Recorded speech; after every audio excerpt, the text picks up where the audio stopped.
but again, this could be a two. There's so much backdoor politics going on with this thing. This could be, the TBS TNT just kind of working con into getting him to pay for his programming, so they can pocket a little bit more here. Or it just might be, hey, would you rather have the NFL or the Canadian Football League? And WWE is going to go in there and use that all to their advantage, and they might just drive, in certain ways, drive the value down on AEW to ultimately stick them. There's a lot at play here, but we do have word out there that Triple H and Tony Khan were out in Hollywood Monday talking to some of those big networks, wheeling and dealing out there, and Pritchard had taken the reins there to run Monday Night Raw. Yeah, I saw that. Jimmy, welcome. We're talking about the Raw deal, how the only confirmation is from Uncle Dave Meltzer himself, so that's not really a confirmation. And we're talking about it seems to be the big three are Warner Brothers, Disney, and Amazon.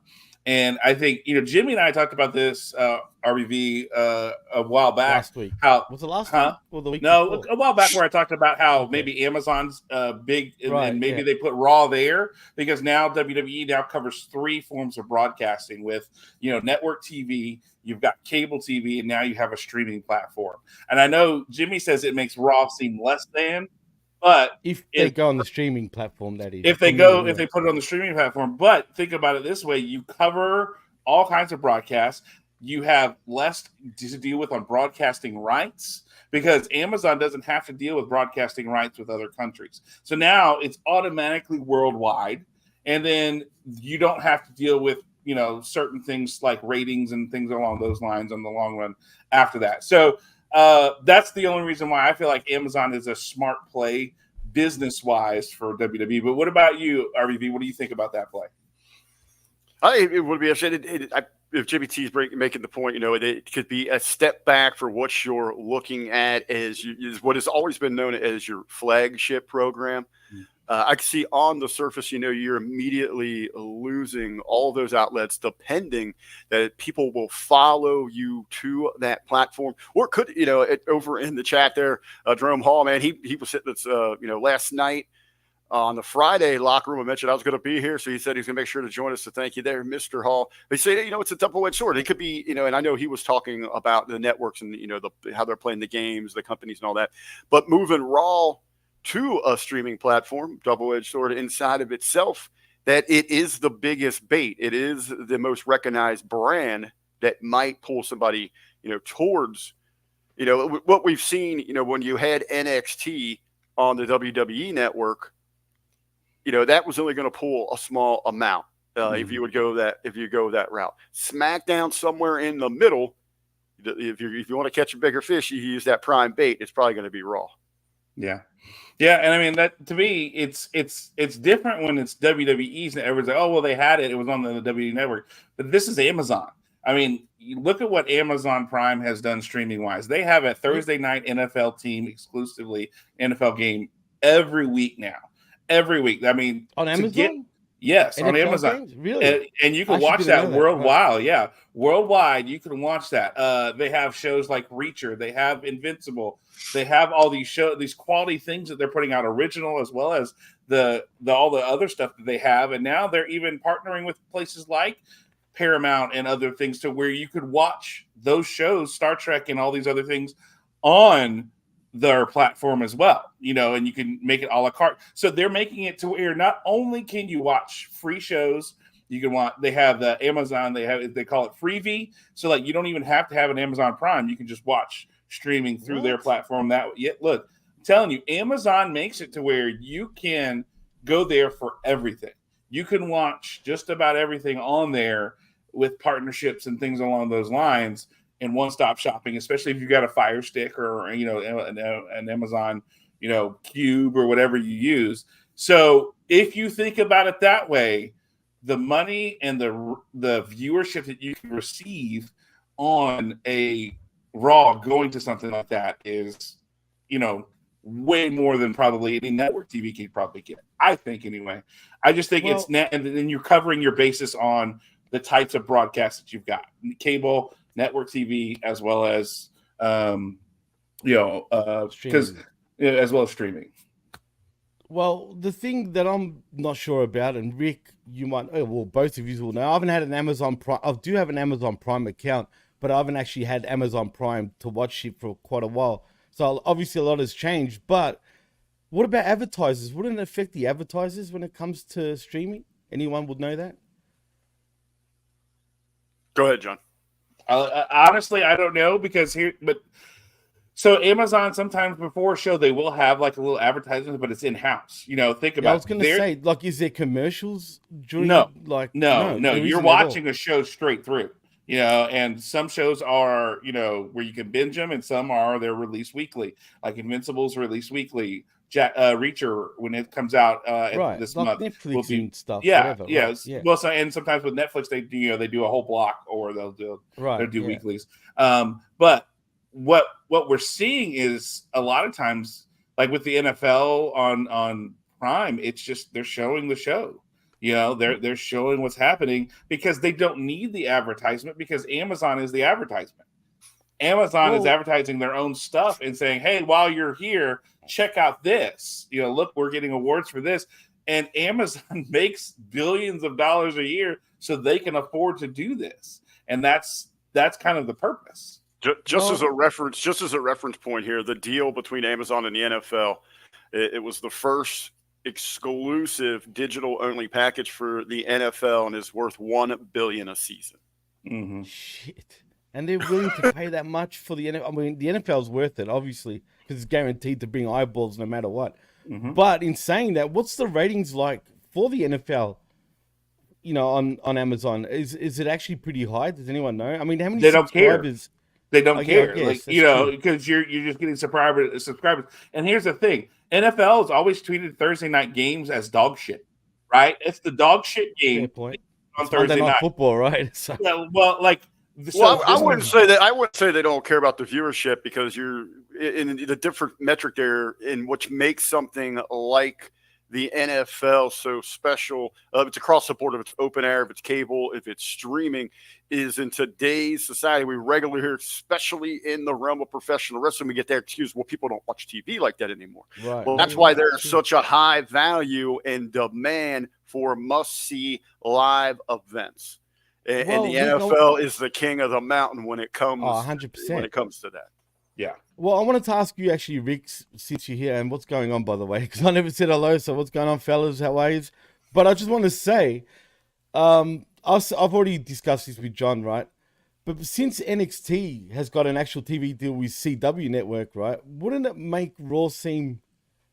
Wouldn't you want to, like, thinking the way WWE does? And I'm only assuming. I'm not saying I know, but just going by all the years, wouldn't they want to test that out with NXT, say, first, with the streaming platform instead of a Raw? Your value isn't there when you're going to a platform where you're trying to draw in. If baseball is looking to land a blockbuster deal with a network, they're not going to send AAA first. No, of course not. That's a little different, though. No, it's not. No, in context, in theory, it's the same thing, absolutely. But what I mean by different, I just think having SmackDown and NXT on cable and Raw not being there, just, I don't know, it just seems funny. But Jimmy, think about this. This is the CW, right? Like, this is where you would go to watch teeny bopper, bullshit, and the DC teen angst, Supergirl who is in love with Jimmy, who's in love with Kal-El, who's in love with whatever bullshit, right? And that network is not anywhere near on even the level that Amazon gets of viewership and people that watch. So wasn't it a top 5 network at one stage, or top 10 or some shit? Well, there's only like over the air. There's only like 12 networks over the air. Right. I mean, there's not a ton now. That's pretty dumb saying that, right? When you say like that, they've added the digital channels. There's more, but CW doesn't have anything. It was where Paramount and Warner Brothers would put their shows that they were like, we have this show, but we really don't want to. We need to put it somewhere, so they put it on the CW. That was their cast-off network. Essentially, it was their Island of Misfit Toys. And so now that Morningstar has bought this thing, and I think that's our move. I remember that's the name of the company. they're trying to be more original programming, since that's why we don't see Warner Brothers stuff. That's why we don't see Paramount stuff. That's why we're seeing more original stuff. And that's the whole purpose. And we're also saying they're going all in with wrestling, because not only do we have NXT on the TV, but on the app, NWA is getting, featured on. Well, I mean, look, which is good. No, it's good, absolutely. But I'm just laughing because they so shot themselves in the foot. You know what I mean? Well, they were never going to get that on air spot. No, they weren't. You don't think so? No. It has nothing like they were going to be on nothing. It has nothing to do with that Coke spot. Again, it poses questions. Do you want the NFL or do you want Canadian football? You're 100% always going to go with the big boy, the most recognized. When you think wrestling, you think WWE. Absolutely. Real quick, in the chat as another kind of reference point here. Jerome Hall asking about, with WWE this week, we're talking about the different ratings of the draws for Monday. 17.7 million were over watching a very lackluster game on paper there, the Bears and the Vikings. Ended up being a close game inside of itself. I mean, look at that difference. 17.7 and what was wrong at like 1.8. Right. Wow, really? Yeah. Real quick on the CW, what I think is really interesting about that deal, and I think it is a perfect match. They got a tremendous deal for NXT for their development. There is history with that network CW going back to when it was WB, for example. They even used to carry back when Hameen and Beast and Vet were there. They carried OVW in the different. Really? Well, because you got to remember, it's an open air. Oh yeah, true, and different markets too. So different markets are going to get different play. So here in Cincinnati, I had the honor to pick up OVW, so I got to know all those guys those years before, that we got to work with them. But I got to see when Brock and Randy and Cody and all those guys when they're in development. What's really cool about that, though, now that you've got the more exposure with the different markets, CW, as you said, it has a tremendous reach. It has potential to hit every household with a television because it is open air. But you go in there, you show NXT. This is our development system, the stars of tomorrow. But then you can customize your advertising packages into each market to say when Raw and SmackDown are coming, see the big stars in your hometown. You've seen our development here. Now see the big stars in your hometown. So it's a great specialized marketing tool where they can customize to, hey, Dallas, Fort Worth, but Seth Rollins and Becky Lynch are coming here. Cincinnati, Roman Reigns is back. You can customize those. That'll be something unique that they can utilize inside of that deal. Yeah, and I mean, also remember this too. Like, I mean, it even had roots with SmackDown because it used to be CW used to be UPN, and that's CW used to be UPN. Yeah, it was. I didn't even know that. SmackDown was on UPN for a while. Right. I mean, that's where it started on UPN. Yeah, because you had Friday Night SmackDown, and then you had Voyager after with The Rock making an appearance fighting 7 of 9. Hey, remember when WB was like the open air BET and it had that racist ass Warner Brothers doing it was real bad. Oh yeah, no, yeah, it was real bad. But I think it's an interesting time right now because we're seeing the step of the future. The NFL has kind of set the example of, okay, we're doing Thursday Night Football on Amazon, and it makes it, I think, for WWE go, you know what? If the NFL can do it, we can do it. I mean, that it makes sense, but I think also too, there's a question of would Warner Brothers honestly take WWE when they already have AEW on their roster as a Hey, wouldn't it be funny though if they did take WWE and then dump AEW? I mean, think about it. But WWE wouldn't want to be on the same network as their rival, though. No doubt about it. That's what I'm saying. WB would have they would have to guarantee that they would drop AEW immediately, right? That wouldn't surprise me. Because there's no way that can work. Heard? You know what's funny? People have been saying they're not sure if TK is actually copyrighted Collision. Believe it or not. Yeah, I was reading some rumblings about that. Now I don't know how true that is. What Probably what's the bullshit. value there? Look at let me look what No, that no, no. shows. But get this. Imagine like they decide to make a new show WWE and it features CM Punk and call it Collision. Wouldn't that be the funniest thing? I mean, that would be hilarious if that was to happen. Because TK, I don't know, man. He's a bit, he's a bit weird. Let's be honest. I don't think he realizes what he's doing sometimes clearly. So it wouldn't surprise me. But I found that kind of funny that people are actually saying that. But I doubt that will happen. But you never know.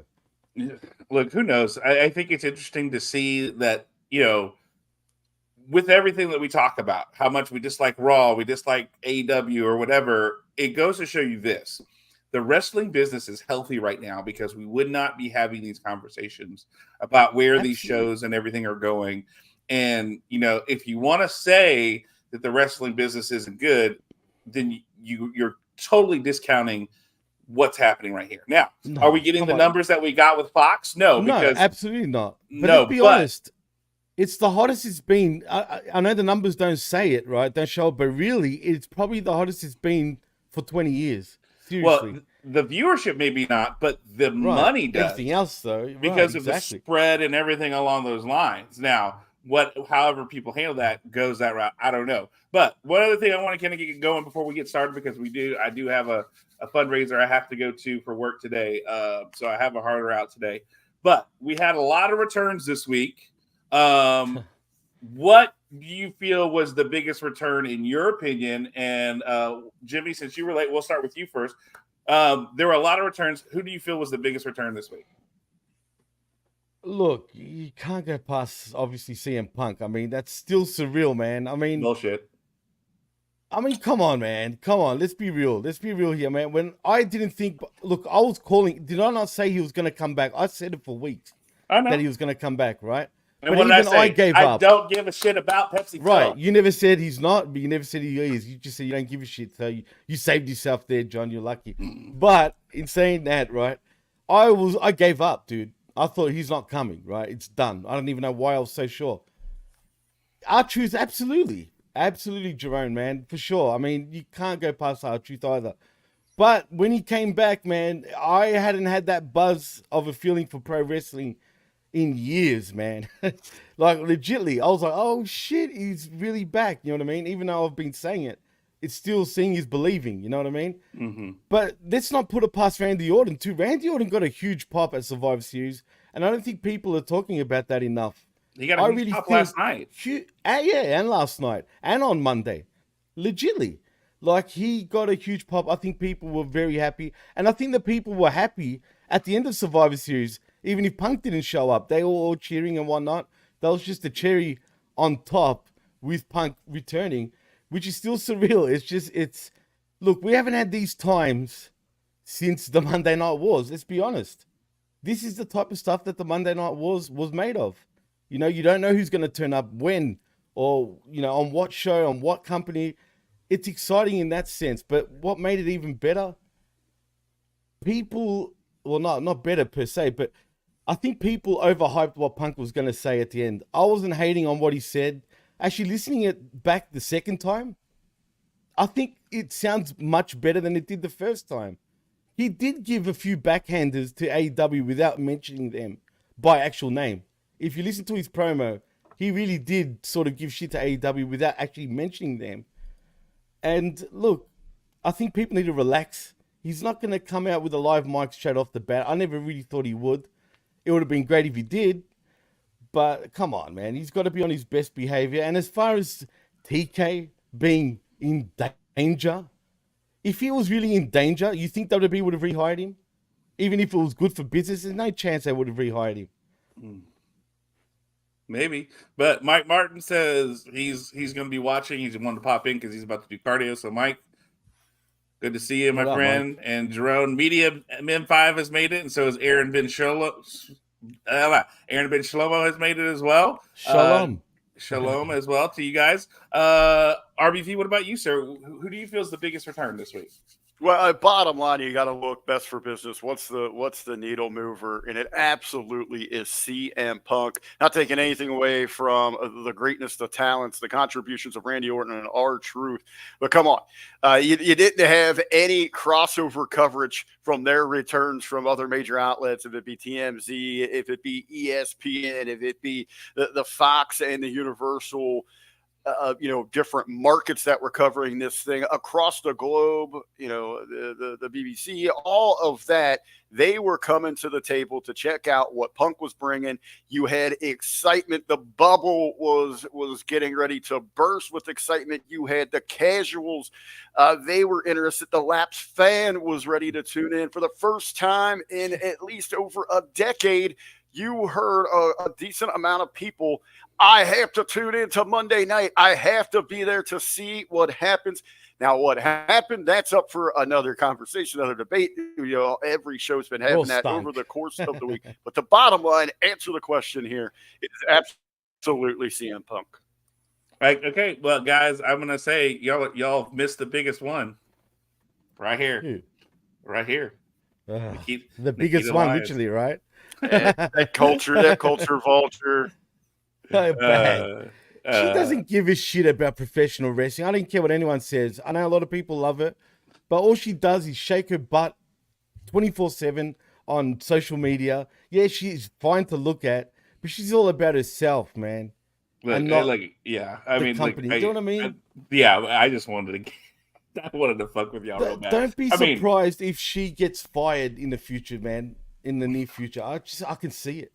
Look, the fact that it's she's been out for a while, it says something. I think they're not in a hurry, but also we've seen that though they're being more intentional. That the report this week that Triple H is not going to put Jade Cargill out there until she's ready.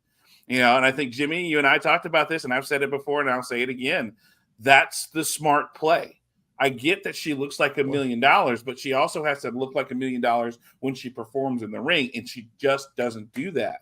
And Triple H is being smart about this by not putting her in positions where she's going to fail. He wants her to look right in the ring when she performs, not just standing around. Because right now, standing around looks great and everything along those lines.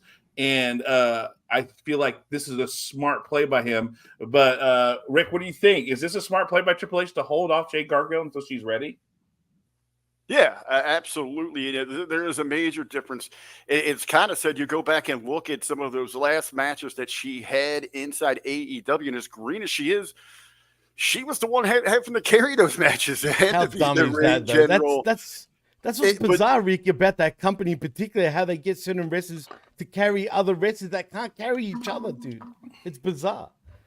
And I think, in going a little bit further into what they mean by when she's ready, I don't necessarily think maybe a quick stop through NXT, but keep most of her development behind the scenes. Don't expose that. Don't give it away too much. And then because of her looks, because of her just natural charisma, you look at her, she's a big deal. Save her for a big deal. But that means that she has got to buckle down. She has got to be heavily dedicated and on a fast track to get to the likes of a Charlotte Flair, of a Becky Lynch, of any of those types. Because that's where they want to see her. And that's where the big that's where the big bucks are at. Yeah. But can she ever get to that point, though, boys? That's the thing. Well, I don't know if she will ever be that good. Look, she's an athlete. Like, you cannot deny. Like, even as raw as she was in the ring, she was impressive. Where she did some really great athletic things. So and from what we're hearing is that she is picking it up. She just remember she went from AEW making an appearance and having to learn in the ring, where she's learning in the ring without the pressure of TV and carrying a belt and everything along those lines. And no one was showing her anything, according to her, other than CM Punk, funny enough.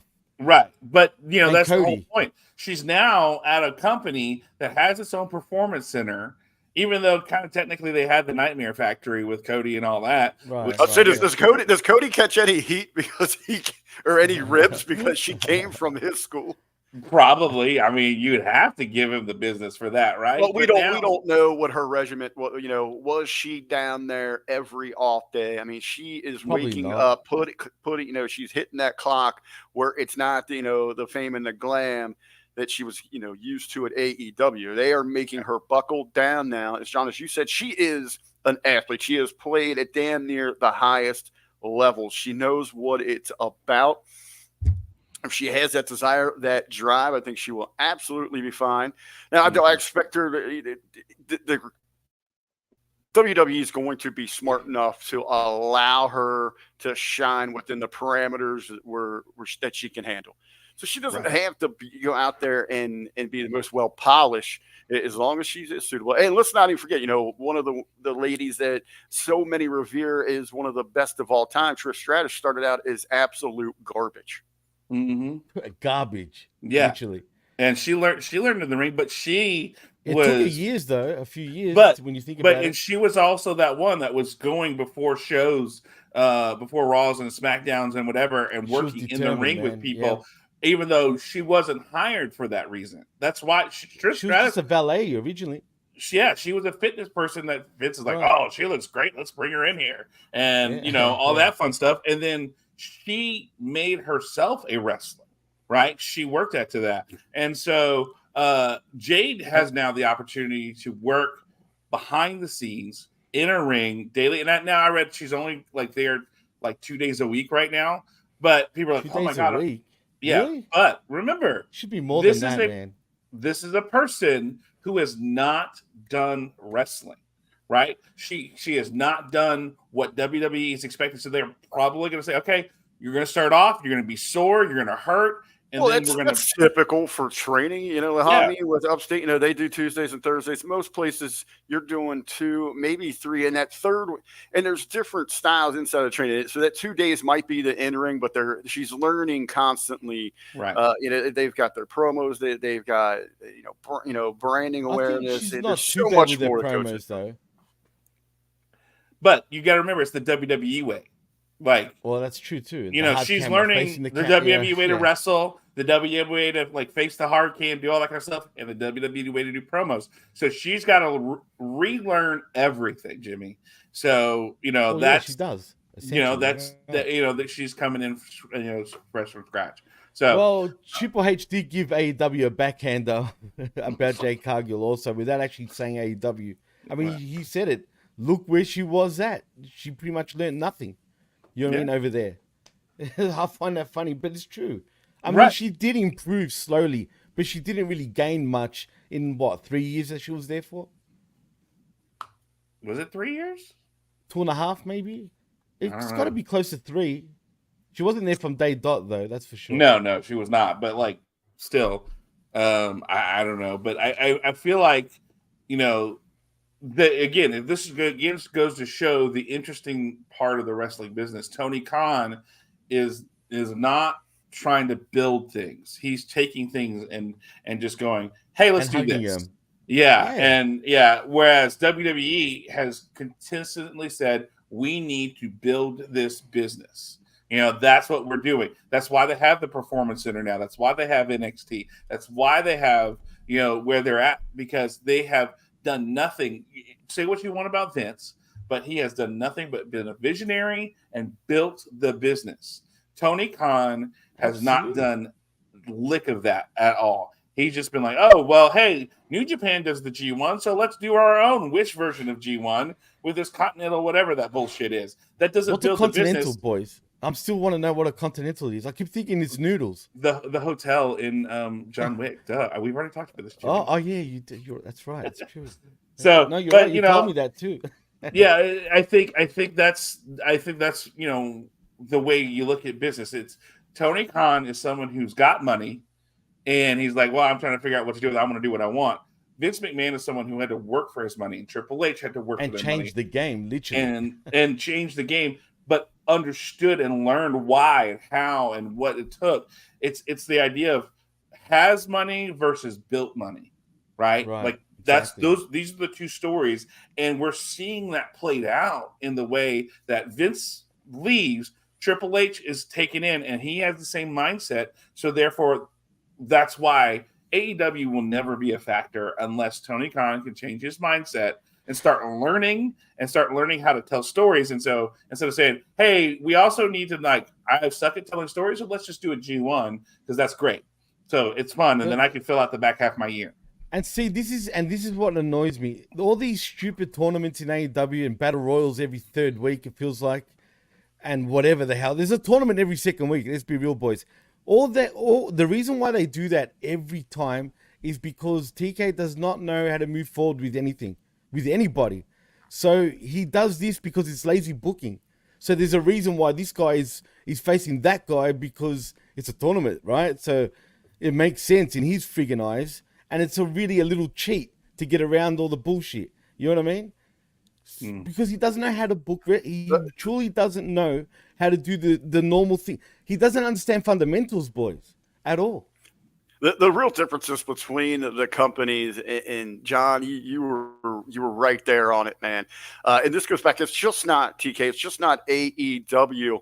It's any competition that WWE's had since Vince took over the company. Right. The closest challenge that they've ever truly had, and it wasn't much of a challenge, was WCW, and what Bischoff brought to the table, because it's not. And it's easy for us because it is what is the most visible, what fans can relate to the most. It's not really about booking and storylines and talents. It is about the business practices, as John said, where, back in the day, they were running wrestling companies. Vince knew then he had to run an entertainment company. Real quick, Right. some stories there. Cornette regularly talks about this when him and the Midnight snuck away to go have a meeting, up at Vince's place.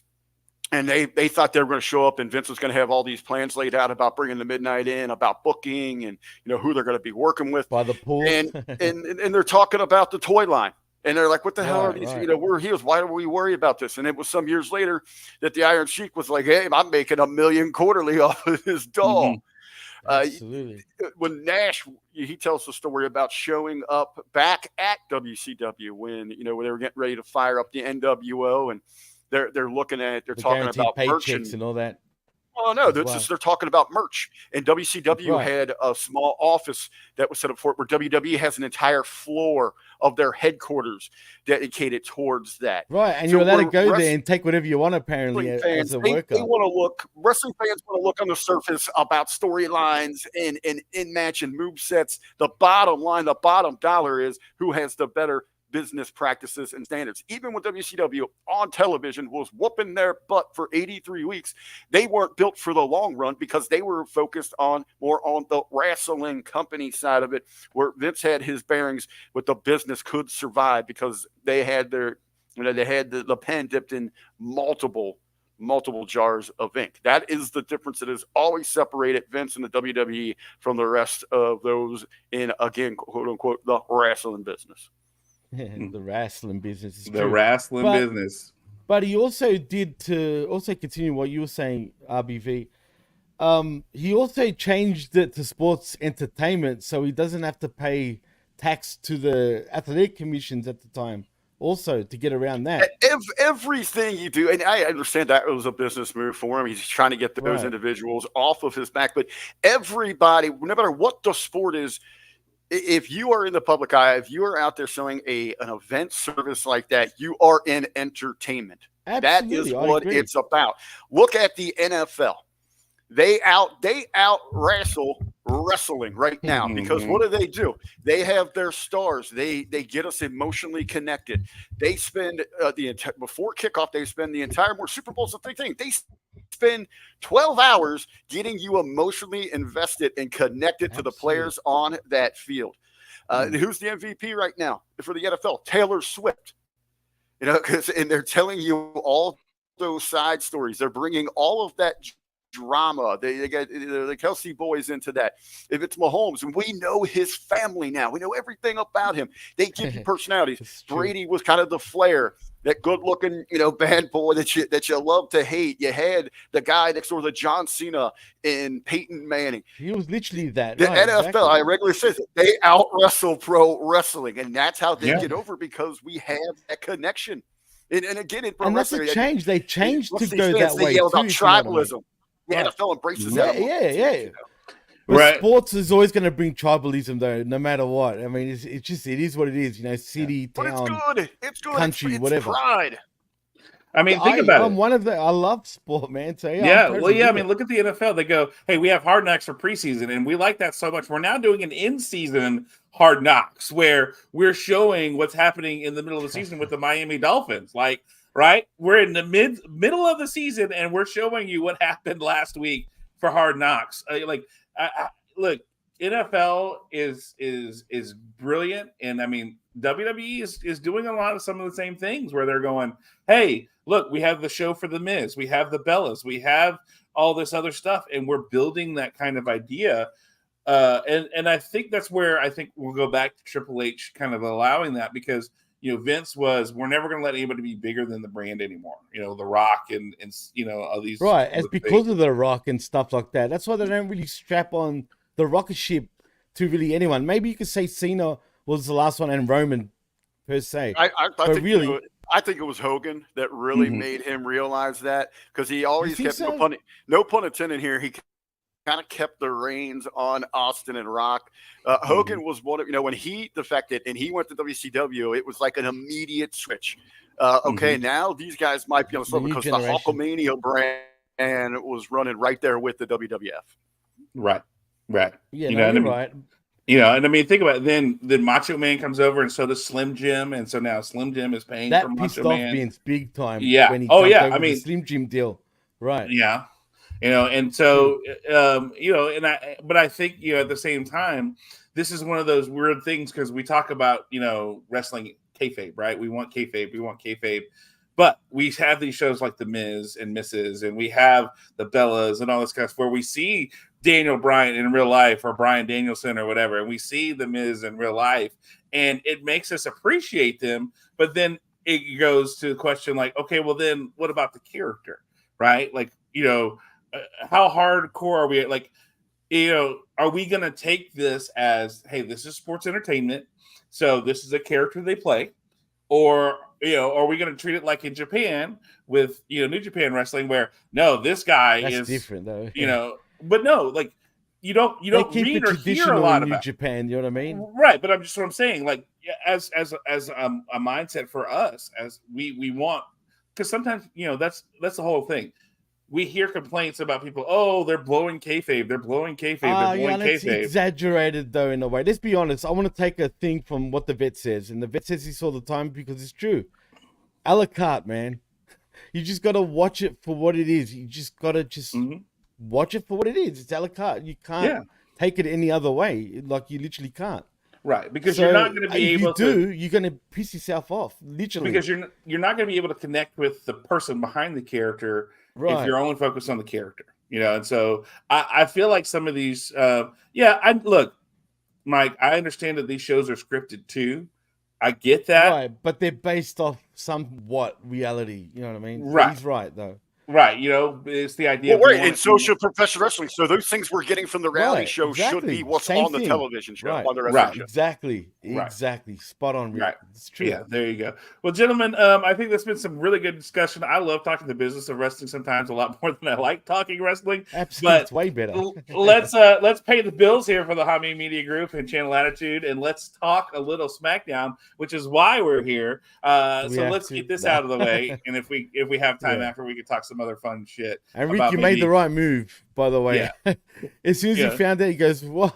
Why you guys doing Rampage? Like, dude, if you listen to Uncaged today, we struggled big time, bro. Yeah. Don't even get me started on that. But Yeah. anyway, yeah. Yeah, because I mean, we can always talk about Bryan Danielson being on the disciplinary committee when it was supposed to What be. a I didn't know that. oh, Yeah. what a little Anyway, rat. not gonna talk Him about and that. 3 other lawyers. I know. I'm not saying he's a rat, but it was him and 3 lawyers apparently.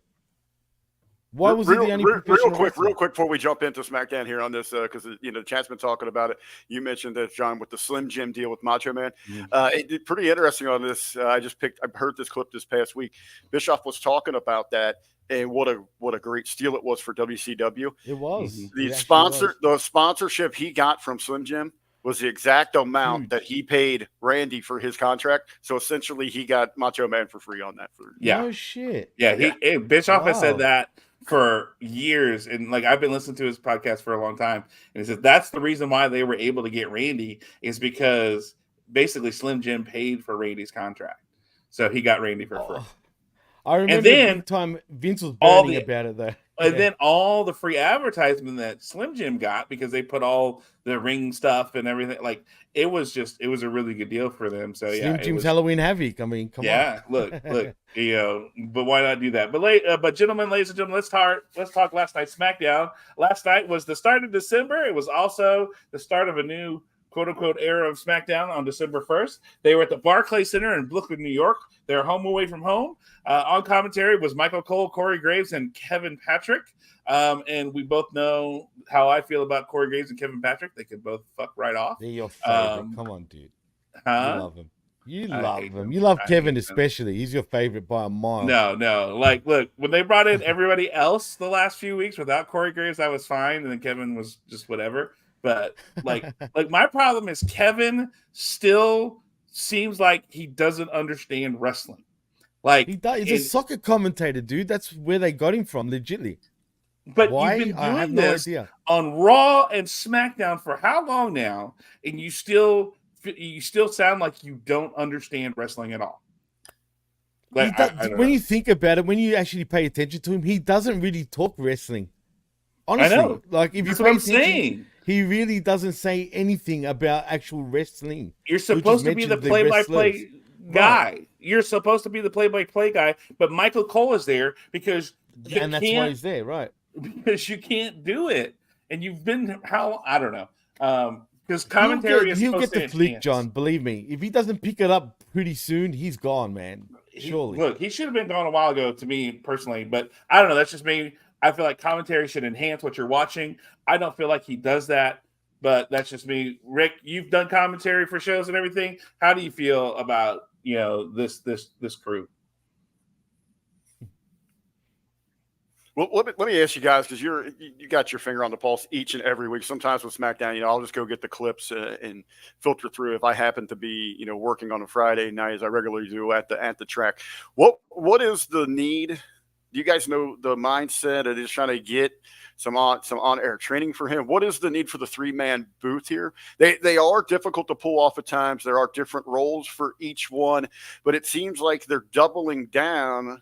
Having the middleman right there where Michael Cole can handle the responsibility of the play-by-play.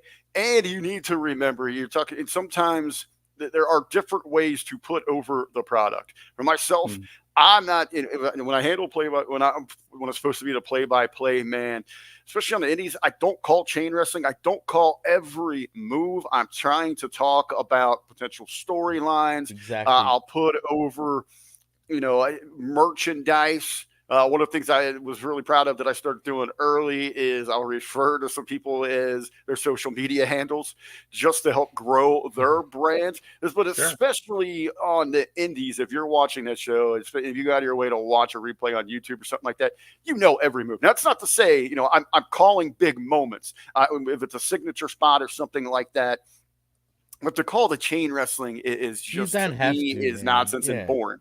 You tell, in a lot of cases, people that are watching that might not know the background, the character. So you're trying to help that connection. And that's what they need to know. But also on WWE, there's a lot, and Michael Cole is so good at this. He doesn't get the credit for it, but he has to wear so many hats. You got to put over those sponsors and those products that are paying big money to make that program happen. Yeah, and he does it well. That. Right, absolutely. Because no one does give him the credit. A lot of people think he sucks. I actually think he doesn't. And like Rick said, he does wear a lot of hats, man. Mm-hmm. And he's in charge of the commentator's booth on all shows. If he feels that Kevin Patrick is not good enough, it's up to him if he stays or not, really. But I feel like they're trying to transition Michael Cole, and they're wanting Kevin Patrick to take that, but he's just not there, and that's the problem. Michael Cole, when it was him and Pat McAfee, that was awesome. Michael Cole was reinvigorated because Pat McAfee was just such a nut, but it allowed Michael Cole to be himself because he's like, Vince couldn't control Pat McAfee because Pat McAfee could just say, fuck this shit, I'm out. Like, I'm not He doing doesn't this. give a shit, man. Like, he did used to not give. look- And yeah. then also too, we all know the moment where it was WrestleMania and Michael Cole and Pat McAfee was wearing shorts, and Michael Cole gave him crap about it, and Yeah. Pat McAfee told him basically "f off." You know, I mean, yeah. you know, and I mean, I think What about that respect- Condom? Yeah, but it gave, you know, I think it showed Michael Cole. Oh, he gave him respect for Pat McAfee because he's going to say what he thinks, and okay, and so we now gone back to that Michael Cole that they don't know. It's like, well, we want to transition you out. We want you to kind of, you know, which I don't understand why. He's great at what he does, but we Look, do he's need been, to he's open. been doing it for a long time, though. He's John. been Let's doing be it for honest, you know what I 25 mean? plus years. You know, I get Right, that, but exactly. you know, we want that next generation to come in, but you know, that's Kevin Patrick needs to be down in NXT, and I know they already have another British guy down there with Booker T, but like, What? No. He's American. He's not British. is he American? I don't know. I don't watch Yeah. NXT. I don't. He was from NXT UK though originally, but he's American. Okay. Okay. I don't know, but you know, and like I would have rather seen Booker T in this role with Corey Graves because at least Booker T again. I understand Corey wrestled, but to me, Corey doesn't have the pedigree to comment on things that Booker T does. Yeah, The but gravitas. I think he gets a bad rap too from everybody, man. I don't mind Corey Graves. I don't know why.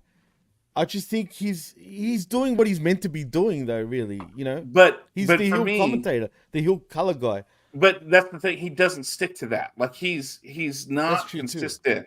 He's not consistent. Whereas like with Booker T, with Pat McAfee, like all these other things, there was a uniqueness about them. Corey feels like the creator wrestler heel guy. You know, like he's trying to be Jerry Lawler, but He is. not. He's trying way too hard to be. He's Jerry trying Lawler. really hard to be Jerry Lawler without being Jerry Lawler. Right. He doesn't No, have the you're charisma right. that Spot Jerry on. Lawler, and so that's my Booker T's his own thing. That's why he works. You know, it's finding your Booker T voice. doesn't like getting told what to do though over the headset all the time. Hence why he's on and off with the main roster and loves it in NXT. because he runs his own wrestling company right Right. here in Texas. You know, I mean, Exactly, yeah. yeah, that's on TV and on Twitch and everything like that. So And the NXT wrestlers always make appearances on his promotion too. yeah, so you know, I don't know, like, and I know this is going into the weeds because the commentary is not the problem with SmackDown, but right. it's again one of those things as we look at it where I feel that could use an upgrade. Let Michael Cole cook. Let him continue to do his thing. I don't think we're ready for more somebody else. I'm fine with Michael Cole No, they've done being it one what he too is. many times. Well, Yeah, look at and- Jimmy. What's the other guy? Jimmy something. What was his last name? The MMA guy. You know who I'm talking about from Raw. I know he was actually half decent, but didn't have a clue what he was talking about. Had the voice. Jimmy something. Fuck, I forgot his name. Someone in the chat, please tell me what his full name was. He was the Raw guy and then got fired pretty much out of the blue. I can by Triple Triple H. I can visualize him. I just can't think of what his The actual bald name guy. was. He was a bald guy, right? And he He was was an a bald MMA guy, but had no clue about professional wrestling. Yeah. Although he improved as time went on, and then they just fired him. Literally, 1 week he was commentating on Raw, the next week he was gone. Jimmy Wang Yang, yeah, that's it. It was Jimmy Wang Yang. He's wearing a cowboy hat. Yeah. All right. Well, you know, one thing SmackDown is known for is recaps, and we're not going to do any of that shit. We're skipping recaps. Blah blah blah blah. Survivor Series, War Games. Da da da da. Just CM Punk, all right? Yeah, all that. So, Jimmy Bianca- Smith, thank you, Zane.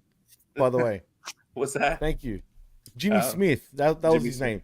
Oh, okay. You're my what's man, that? Zane. Thank you. Boy, that He's sounds even like got a generic. forgettable name, you know. I know. I knew his first name. I was saying his name's Jimmy. I forgot his last name though. I know how common, right? Jimmy Smith. You can't get any more fucking like Generic than that. generic, right? Oh my god, that was so generic. All right, so but we had Bianca make an appearance to do her promo saying, "Hey, way to go, Becky and Charlotte and Shotzi, yay!" And hey, we beat Damage Control, I'm so but sick it's of not that. over because I want to Really? beat Io for that music, for that title because you know, Did you notice no one reacted to her, guys, at all? yeah, this is bad. Like, At all. look, I enjoy Bianca as walking to the ring, her performance in the ring, but God, there's such a disconnect when she gets a microphone. She comes across as fake, man. Now I Mhm. feel I don't know what it is. She needs to be that NXT heel again, where she was great when she was in NXT as a heel. Brilliant.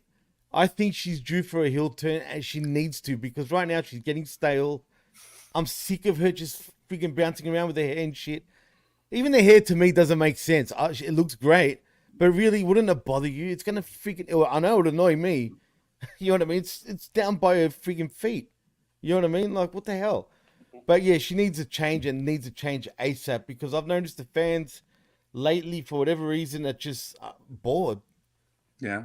when it I comes mean, to Rick, Bianca you're Belair. not watching the show regularly, so seeing this from I your keep up. I perspective, keep up with everything. right? It's a matter of tuning in from that 2 hour block. Right. With Bianca, immediately what comes to mind, and if you could somehow have a hybrid of her and Jade, with that personality, that over the top celebrity mixed in with Bianca, who seemed to grasp the concepts inside professional wrestling. We were talking about reality shows. I know that there's been rumors of her and her dude Montez maybe getting one of theirs. I would like to see her true personality. Is she really forcing that, or is this who she is that we're seeing when she gets a stick? That's a good question. I mean, I feel like this is her crank to 11, like a little bit maybe, or maybe it's her not crank to 11. Maybe this is just her, and that's why it comes across flat because there needs to be something more because it just feels so generic and boring when she comes across the mic. Chris Wendland says someone needs to cut the hair and get major heat to gain sympathy for Bianca. What happened to her? Like, I like when they grab the hair and use it as a thing. What happened to her whipping people with the hair? Like, did you see the welts she was leaving on some wrestlers with that damn thing? Guess what? I think that's damage, dude. Well, still, I mean, you've got it there. Use it. I don't know, but I think we all agree that something needs to be done. No, but I mean, she's the ultimate baby, and that's a major heel move, right? And the EST catchphrase is ultimate heel to me. You know what I mean? Is it? I'm the bestest. I'm the fucking, I'm the sexiest. She could say I'm the sluttiest. I mean, I'm the fattest, the skinniest. Sorry, but if you're gonna call yourself the EST, I can say everything. All right, I'm the chubbiest. I'm the sickest. I'm the illest. I mean, come on, man. Honestly, though, think about it, John. Am I wrong? Tell me when I'm telling lies. Yeah. Come on, bro. Well, I mean, you normally associate the EST with the positive thing, so that's why you're strongest, the fastest, the bestest. Right, but if you were a heel, you'll turn around and say, well, you're the shittest, the crappiest. Right, you would call them. Yeah, you're also an EST because you're the shittiest. You're the fattest. Yeah. Why hasn't anyone done that yet? You know what I mean? That's unbelievable in itself. Well, it's wrestling. I mean, this is also remember, this is wrestling psychology. Sometimes it lacks. Okay, I've been watching the World Tag League. Right? You watch House of Torture, and they have Dick to Go in there, and they always punch somebody in the dick. Why is nobody wearing a cup, bro?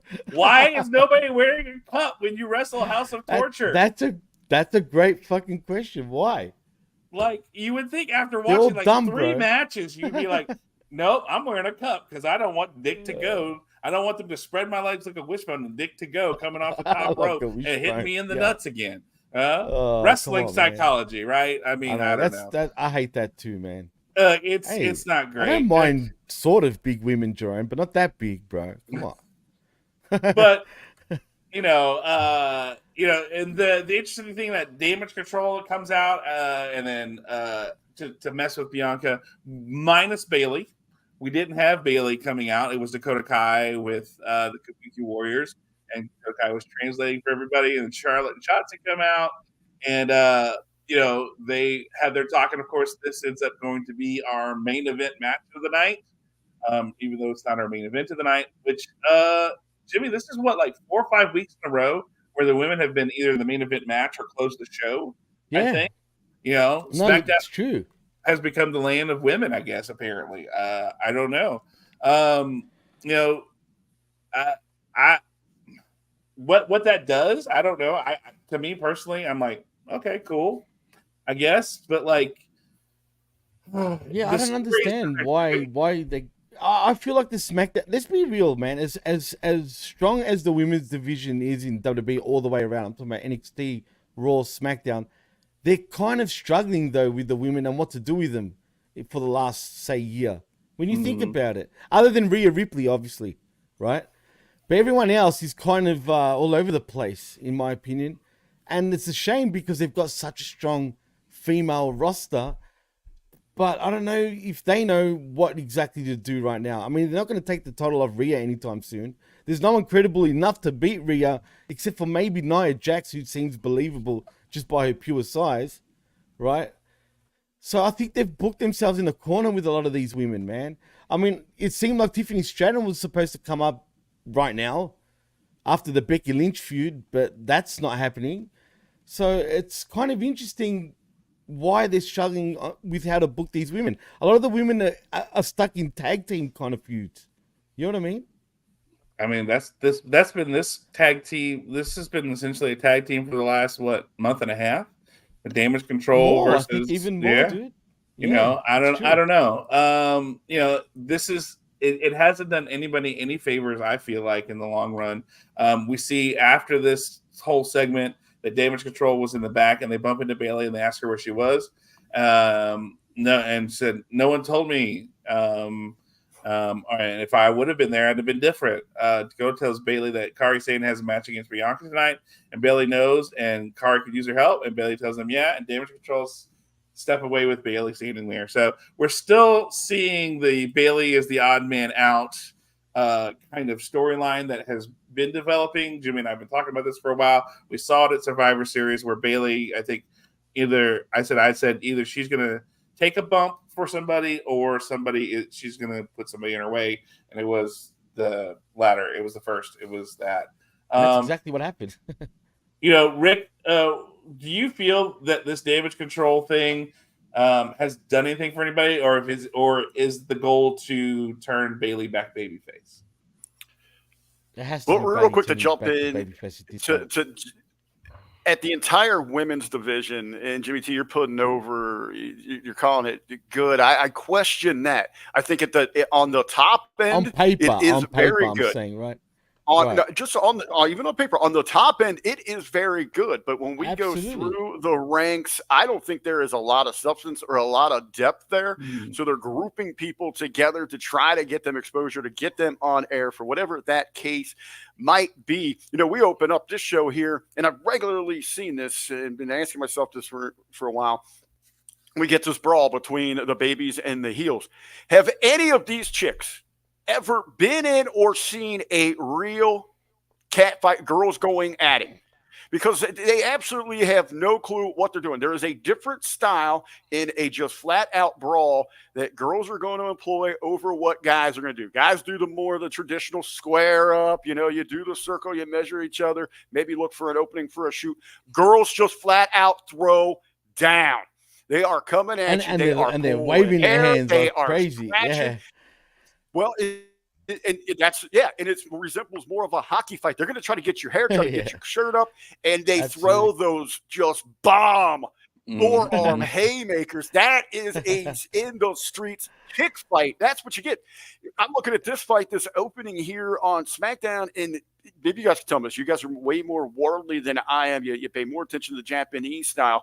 What is the appeal with this Kairi Sane? And she looks absolutely lost in the WWE style. She's looking for positioning.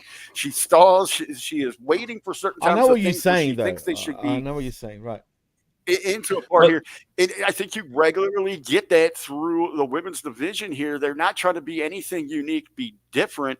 They're just trying to look like the guys, and it just comes off as a lesser version. It's less appealing, and that's why there's less interest. I would say, Rick, for Kairi Sane, it's two things. One, the language barrier is probably a big thing. I would say, even though like she's wrestled in CMLL, I know she's wrestled in America.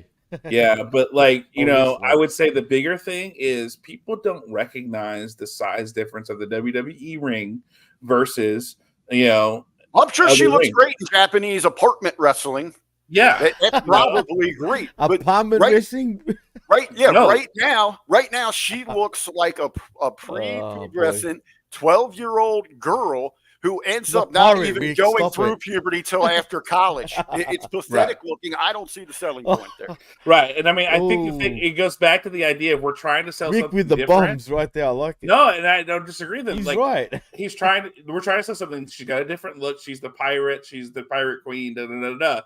Does Everybody she loves look One like that? Piece. She doesn't right now, John, at all. But I understand that. But that's what worked, and that's what made her really great. And then you How watch good her. was she pre WWE now on her last run in Joshi Pro and whatnot? I mean, she was awesome during that time, dude. But again, vicious too. Again, it's smaller crowds. It's a smaller ring.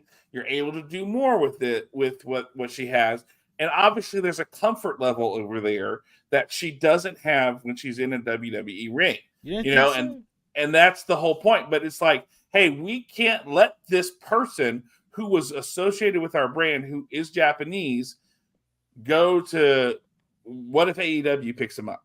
Like, to me, this felt like She never did a run there, so yeah, and that's what I'm saying, because everybody remembered her from WWE, and let's keep her from plus going to she left AEW. on good terms too. She pretty much said that one day she will return, but she just wanted some time at home. But she is again. Hey, we want to do something with Asuka, we want to do something with Io, so let's bring in Kari and let's just this is lazy booking. They don't know what to do with her yet, so let's just pair her up with all the other Japanese girls. That's all it is. And, that's typical WWE. That's Bruce Pritchard probably putting them together, to be honest. But I think it's also a way to go, hey, let's tell a story of where we isolate Bayley, right? Like, Bayley has screwed over Asuka. Right. Bayley has screwed over, Kari Sane. So who says it wouldn't happen with Io Sky? Let's turn the tables on Bayley, right? Bayley has screwed so many people lately. Let's do that and maybe turn her babyface because they feel she needs a refresh or something. I don't know. I don't think she needs a refresh. I mean, what do you do with her as a babyface? Is she going to become the hugger again, though? I don't know. Look, Jimmy, it goes to that question, like, what were they going to do with Becky? And then she becomes this man character because of the Survivor Series, where Nia Snax punches her in the face and makes her bleed. John. I know she's not, but I'm just saying, like, what was Becky Lynch until that moment? Like, right? Well, she can thank Nia Jax for making her. Let's be real. I know it was unintentional. I know, and I'm agreeing with you. I'm saying the same thing. That's all it was. She got lucky. But in saying that, right before that Nia Jax punch, whatever it was, to her nose, and the t-shirts came out. If you remember, right before that, her and Cha were feuding, and she was starting to get over even as a heel. Right before the Nia Jax thing. Mm-hmm. But the Nia Jax punch is what got her right over the top. And then of course we saw that play out a couple weeks ago when Nia Jax said, "Hey, I remember when I broke your nose," and Becky says, "Yeah, I remember when you got fired and I became the man." I think that's what they're wanting with something like this, but it's just not going to become the same thing. What do we turn Bayley into? I don't know. That's kind of the thing. Is I know people are like, "Hey, let's turn her back babyface." Okay, but what are we going to do? She's not going to be the hugger. No, what does she become? She's too old to be that character now, if that makes sense. Well, and I mean, the style is just not there. It's just not there. Her look is not even the same. It just wouldn't go. She was a lot skinnier when she was the hugger, man. I mean, big time. I was looking at old pics earlier because I was saying to Dee, my significant other, that she's like, she hasn't put on that much weight. I go, bullshit. She's put on heaps of weight. And then I was showing her those pics, man. She's put on weight, and that's not a bad thing because I think she still looks great, right? But there's a huge, huge difference to that Bayley. Ever since she done her knee, that's where she just caked it on, man. Literally caked it on. We'll see. Like, I don't know. But again, this is just, hey, we need to get these people on the show. This is an easy way to do it. But it's not very good. But after this, we have Bobby Lashley versus Butch. And this stemmed from last week after the match that Butch and Ridge had, where Ridge walked out on him. Butch was trying to talk. Bobby Lashley walks in and started talking to the interviewer. And Butch like, "Hey, don't interrupt me. Don't disrespect me." And he goes, "Hey, maybe you need to make a name for yourself before you talk to me that way." And then we see it play out before the match. Bobby goes, "Hey, I said make a name for yourself, but this isn't the way to do it because I'm going to break you." And I love that, man. When it was great. It was great. I enjoyed it. So we have this match where Bobby Lashley and oh, that's what he said. He's going to start to talk, and people start chanting his name. He goes, "That's a name." I don't right? like that he did that though, because You you're don't? not selling the heel job. No, I love that they cheered him because I love Bobby too, regardless. You know, like the old saying goes, you cannot be a tweener, in my opinion, unless you're over, right? You can't be a tweener. You can't be. If you're over, you can do whatever you want. You can be the heel, you can be the face, you can be a tweener because you're over. The fans are going to cheer you anyway. And he's kind of one of those guys. But the thing is, he's trying to be a heel, and he played up on it that he's popular. Like, he shouldn't do that. You know what I mean? Because poor Butch, man. I mean, Butch right now just seems like he's floundering. And he looked like he absolutely got a beating from Lashley in this match. I mean, seriously, dude. It was But that's pretty Butch. stiff. But that's Right. that's, Well, that's, yeah, that's exactly. you know, that's his. That's He's his their Darby aspect. Allin. He's WWE's Darby Allin in a way, dude, with the way he takes some bumps. Yeah, you know, I mean, but Rick, what about you? What do you feel like? Was this an interesting way for Butch to kind of step out? And they said this is his first singles match. So is this an interesting way to start off your first singles match in a match with Bobby Lashley? And do you feel Jimmy said he didn't like that, acknowledging the crowd. Do you feel like, or did you like that aspect of Bobby and his character? I think when you look at what Lashley is doing now, he's talking about his pedigree, his resume, that he is on that next level. So for even playing the heel, inside of that, it's an ego thing. He knows It the is, people you're right. are I was expecting gonna it, say they're that gonna too. acknowledge him. That's why he is playing to that there. The match itself, not really much here. I did like that they let Butch show some fire. He got some stuff in there. I wasn't going to be completely surprised if he just got squashed here. But I like the bigger picture. They're being very forward with it to try to get some fans excited within the finding yourself, making your name, and slow burn towards the return of Pete Dunne. And once we make that trip with him and we go through those trials and tribulations, and he finally said, you know what, I rolled with these guys. I took on the little brother role. I took the nickname of Butch, but it is time once again for Pete Dunne to shine. Then you're going to have him over. You're going to have a pop, the nostalgia pop for those that remember him. And hopefully in telling this story and the journey to get back to Pete Dunne, that the newer fans, those that weren't familiar with him, that didn't see his work overseas or see him in NXT, that they can get on that bandwagon and enjoy what we're seeing is I would say the evolution, but the re-evolution, the return of what he once was and what the fans love so much. But And the Mike, thing is, Rick. Oh, sorry. yeah, Go for it, John.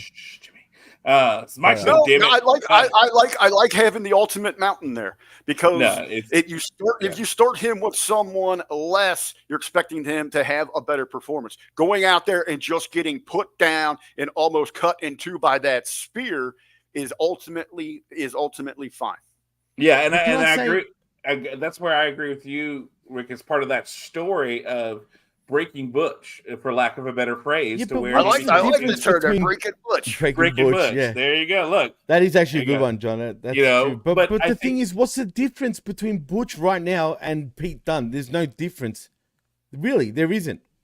That's what I don't like about it. What's the big deal of him becoming Pete Dunne when he's the same guy? Nothing's different about it. I think you could do an attitude. I think there's some change. subtleties in there. Yeah. Yeah, the previous Butch, before he started, now he's wrestling like he's Pete Dunne again, right? He is. He's got the same shit he's wearing what Pete Dunne did. But before that, he was wearing, the suspenders, the slacks. That was Butch, technically, right? He's been Pete Dunne essentially with Butch rebranding for the last few months now. True, but media emphasis breaking Butch sounds like a lesbian porno. But we all know that The Rock can turn a lesbian straight because Rock beats scissors. Yeah. I'm in Season me, this week. Yeah. daddy ass. Scissor. Since And there's a real AEW. dad bod But guy. I think this is again one. Well, It reminds people who Bobby Lashley is, because again, we've seen Bobby Lashley for weeks in a suit talking to B-Fab and everything like that. That's true. So it gives us a reminder that Bobby's a badass, but it also, like we said, it helps tell that story that Butch even though he's in a singles route. Maybe he needs to change of direction because he talked about it. I haven't seen Sheamus in months. I don't know what's going on with Ridge. Yeah. What's happening, man? Like, I've heard Ridge is in line for a push, whatever that means. Dirt sheets, not me. Just saying. I don't see it though. I like that it wasn't like Ridge came in and interfered with this match. That Butch just got his ass handed to him, and maybe this is the direction they're going to go forward. He's just, I'm going to go. You go your route. I'm going to go mine. We had our time. Cool, moving forward. And that's what I want to do with this because this was just a fancy squash match. We had that. Yeah, it was. We had the backstage segment where. Go ahead. Hold on a minute here. A lot of people are asking. A lot of people are going. A lot of people are asking here, and Mike Martin's bringing up some good points to this. But when you start with Lashley, it's what comes around goes around story. So once he can redefine himself and he reestablishes Pete Dunne, he can go back there and revisit it and say, I have been making my name, but I remember what you said that December 1st on SmackDown. That if I was going to try to make my name against you, I'd be broken. Now I'm standing here ready to do it again. So you can have that. You can have that come around payoff. But do you want that? Look at the size difference, though. It's not realistic for Butch or Pete. If you tell the story properly, it can work. Jimmy, think of how many David and Goliath stories have we seen that were so good, right? In wrestling, absolutely. That was the whole point. Like a good, well done David and Goliath story can be a great story that you tell in the ring, right? But you have to But what's the end game for Pete Dunne? If you're going to do a storyline like that, it's got to go somewhere, and I mean somewhere big. And if it's going to go nowhere, then it's pointless. I mean, you build him up to be a solid mid-card guy, maybe even a United States title holder or something along those lines. But because not everybody's going to be a world champion, Jimmy. No, of course not. And he's not going to be a world champion. No way. But he's a very good hand to have on your roster, and why not reward him? Jerome Hall with a comment of the night. So exactly, size does not matter. Spirit. That's what it is. Yeah, but come on. But I think sometimes we lose the fact that this is a story we're trying to tell with the match and everything along those lines, and this is a way to go about that. So after this, we had Nick Aldis, and he was talking. Paul Heyman comes in. This was a great segment between the two of them. Yeah, he said, I invited Randy Orton to SmackDown, and he intends to sign Randy Orton to an exclusive contract. And he says, does the tribal chief know about this? And I says that, hey, you get countless memos about it, that all the communication about Roman Reigns must go through Paul Heyman. And he tells Heyman to consider that as a communication. He wants to sign Randy Orton, and if he has to give up the entire bloodline to do it, so be it. And he asks Heyman, what will he do about that? Heyman tells Aldis, anything it takes, and he walks away. Look, I love Nick Aldis in this GM role. He looks like $1 million. And he's becoming more comfortable as the weeks go on.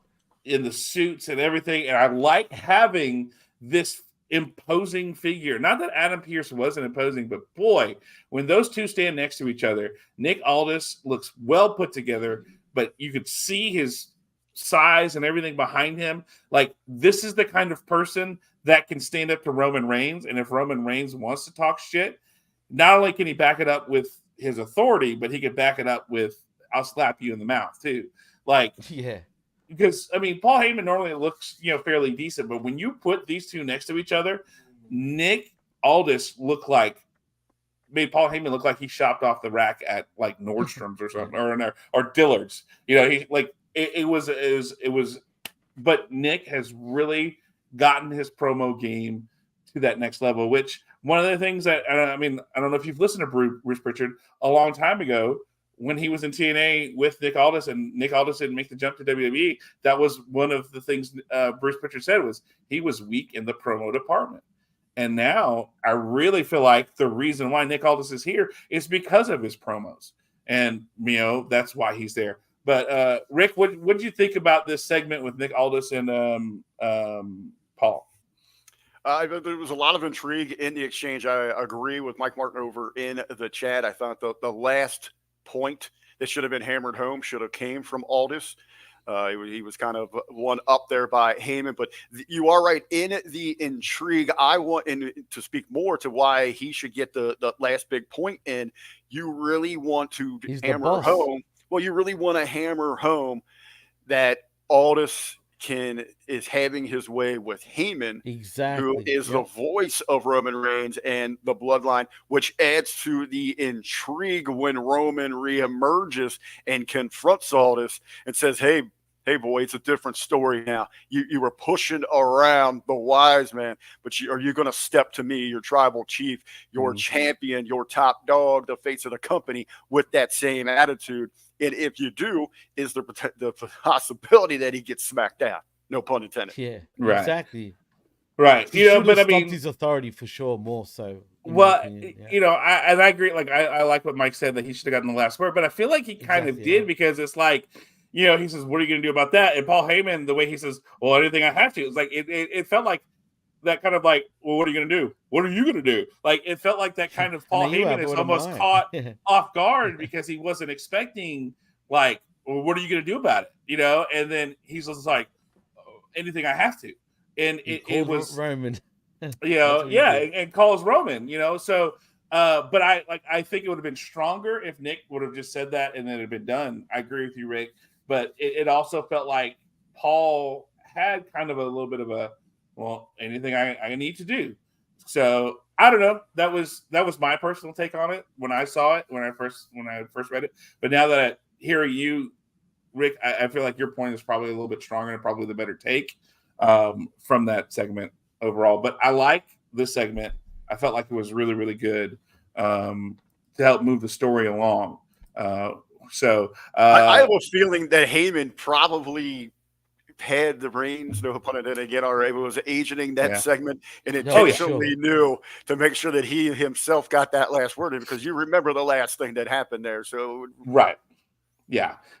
And I mean, but also too, I think this is that the other thing you could think at is this way. It's that sparring aspect of it. Nick is coming in. He's trying to be that authoritative, and Paul's trying to take it away. And so how's that going to work?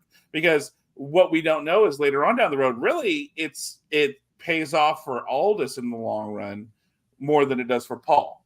And so, but it's that sparring partner who's like, well, I'm going to do this. Well, I'm going to do this. Who's really in charge? What's that aspect for? And it feels like, okay, you got this one, but I'm going to get the next one, kind of thing.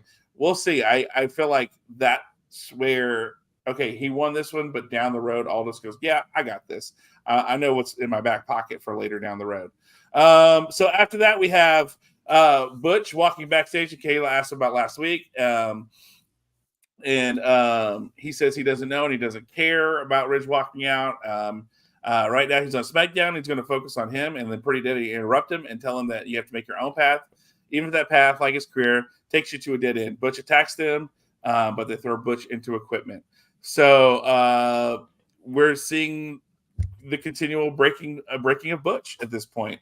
Now with Pretty Deadly, Butch. We're breaking Butch now with this, because Pretty Deadly and Brawling Brutes have been going at it for a while. I guess the question is, look, I understand why Pretty Deadly did it, because for over a month and a half we saw Brawling Brutes and Pretty Deadly going at it over and over and over again, and maybe this isn't going to be the thing that bring Ridge back. I feel like Ridge is going to do his own thing. Maybe Butch becomes a yes boy. You guys thought of that? Hey. They can all be like, yes, boy. To get like the Wiggles. They can do the Wiggles thing. Literally. I don't. Can't you picture it? I mean, come on. They'll be like, yeah, boy. Like the Wiggles. Hey, Rick, you can tell Jimmy to shut up. Yeah. I think, this is just simple. It's just simple. It's the next step. We're talking about you went to the top of the mountain and you got crushed by Lashley. This is just taking Butch back to base camp. Now, there's still some odds against him. It's 2-on-1, but very believable and feasible and favorable for the fans to see him beat the shit eventually out of both of these guys. Yeah. I think this is just that, you know what they say, shit's rolling downhill, and this is just another bump of the shit rolling downhill. Really, I think that's what it is. So then we have backstage, we have Kathy talks to Escobar about his match with Joaquin Wilde, and he tells her that Ray turned his back on him when he chose Carlito over him, and the other members of the LWO are still blinded by Ray. And then he says, if he's gonna choose, I'm gonna break him too, because Toro is still out and he saw what happened when he interfered. So now I'm going to do that to Joaquin Wilde. Again, Jimmy and I personally, I've said this with Jimmy, that I like this direction with Santos Escobar, this idea that, hey, Ray has been proven right. Like, everything Santos has said is technically not wrong. He's spoken truth in everything that he said, and it's making him the bad guy. So I like this direction. I like the way they're going with it, because it's like, I wanted this thing to be something, and Ray just abandoned me, just like he did Dominic, just like, all these kind of things. And I feel like this is a really interesting take on the character. And I think when Jimmy and I talked, I said something's going to happen with Carlito coming in, and that's going to make Santos kind of break bad. And we're right, but just a little bit different. We went totally a little bit different. Right, that's what was going to happen, though. Yeah. I felt like Carlito was going to have more of a say of being that behind the scenes person, when this was just. And is he injured? Is there something going on? There's speculation that, I don't know if you guys noticed, but does he seem to be walking funny? His cardio is very bad right now. I don't know if you guys have noticed that. He's breathing very heavy when he's in the ring. And I think right now I don't know if he's trying to work on I think he's too big for his size, believe it or not. Too muscular for what he needs to do in the ring. And I think right now he's gone off to maybe lean out a little bit, because it's a little odd with the Carlito deal and even with Santos right now. You can't have Ray and Carlito per se, kayfabe, being injured. Do you know what I mean? It's a bit weird. Well, Carlito, I think I talked about this before, and I can forget with who. I said when he came back, he looked like he was struggling, physically. Do you think it could be a heart problem even? I mean, I don't know. But Rick, did you get that feeling that he was, like, from what you've seen from Carlito, that he was moving in a way that he looked hurt or looked? Yeah, if you pay notice, not Rick, 100%. You'll notice that he's a bit off. I would. If there was something major going on, especially if you're mentioning like a heartburn or something like that, that medical team is they would completely just remove him from the scenario. And that's exactly what's happened. Well, but no, he's still present. They're still playing towards it. One of my biggest things is that I took away from this thing, and you're talking about, he's telling the truth and all that. Where he falls into the heel category is he is doubting the mentorship, the wisdom of Rey Mysterio, and he is manipulating some of the facts or truths that that he's out there proclaiming. Right. But yeah, I have in my notes from last night.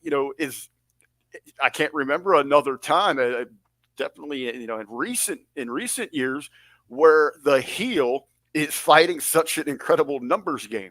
I mean, there's still 5. You throw in Zelina, there's 5 members of the LWO versus the heel. 5. It's so I would say with the injuries and picking individuals off, it's to even those odds. The heel taking them out. Mm-hmm. So it's not this constant numbers game against them. We're so used to seeing, the baby trying to overcome the odds, not the other way around. Right. And this is what a heel would do. He'd be strategic and start taking people out to give him the advantage. Unlike a babyface, he'll just like fight fair to do everything.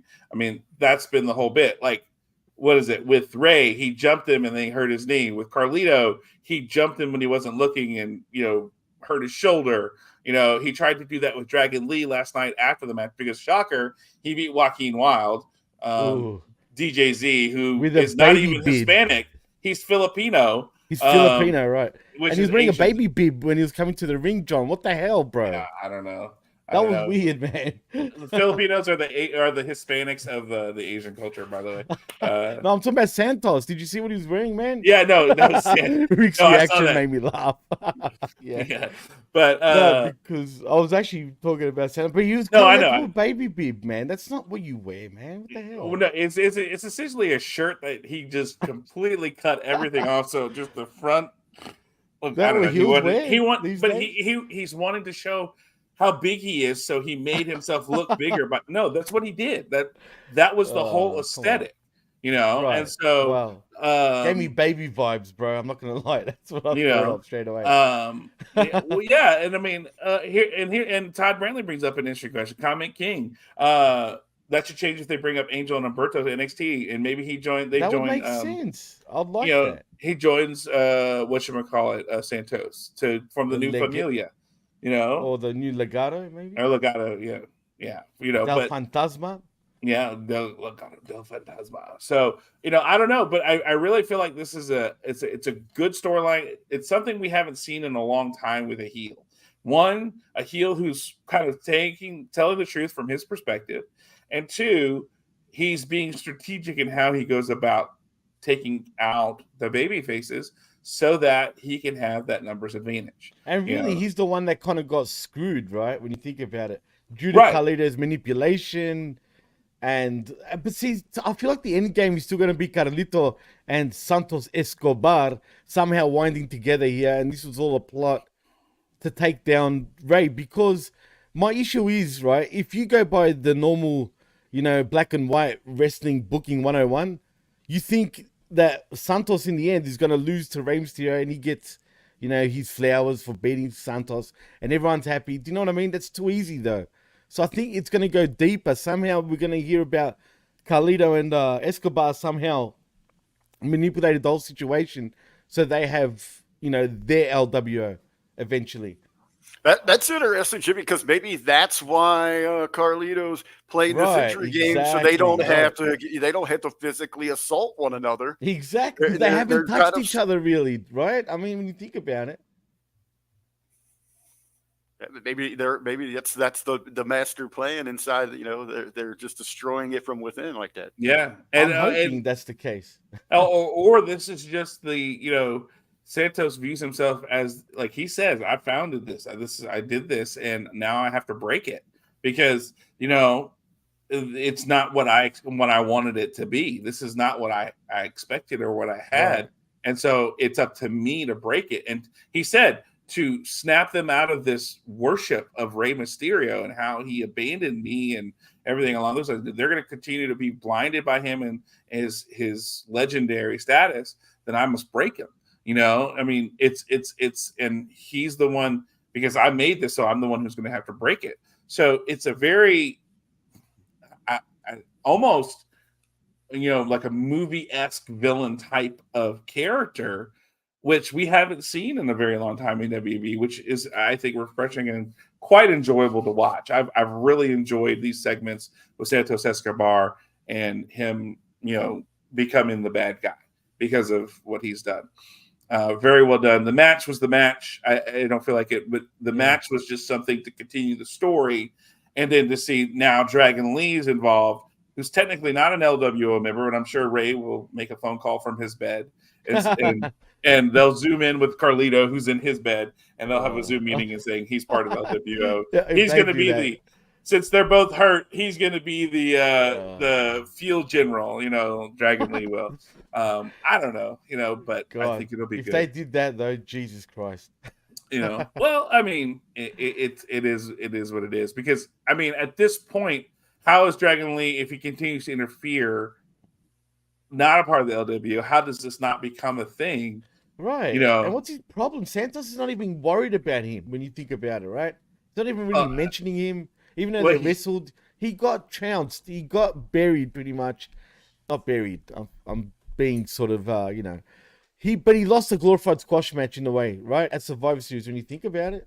That's the first time Dragon Lee's lost like that on the main roster, which is kind of surprising. But look, they see something in Santos. He does have something. Unfortunately, his size might play a factor in the future. But out of all the Mexican wrestlers that are from Mexico, he speaks the best English by a long shot. Oh, yeah.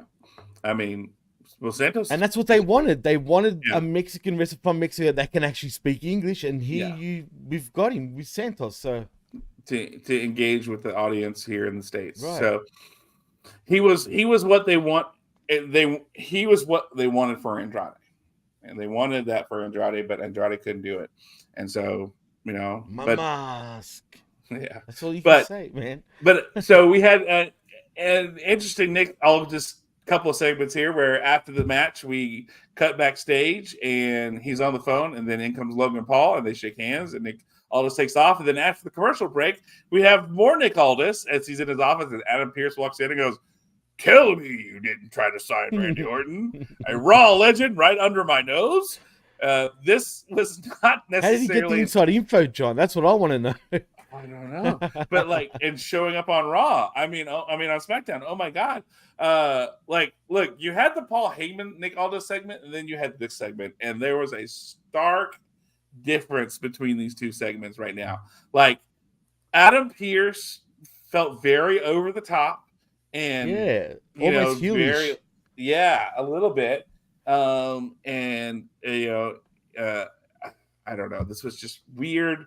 And It then was we weird. cut back to Logan Paul, and he comes out with the United States Championship, and he has a promo, and he wants to face challengers, and he was like, I would give Ray his rematch, but I can't give him the rematch because he's hurt. So we're gonna have a tournament. Everybody's favorite thing right now. I couldn't believe it, dude. I was like, no, why? I know. After Why, we shit on man? tournaments forever, Come on, man. We already get it 10 million times every second week with AEW. We don't need this to be bleeding over.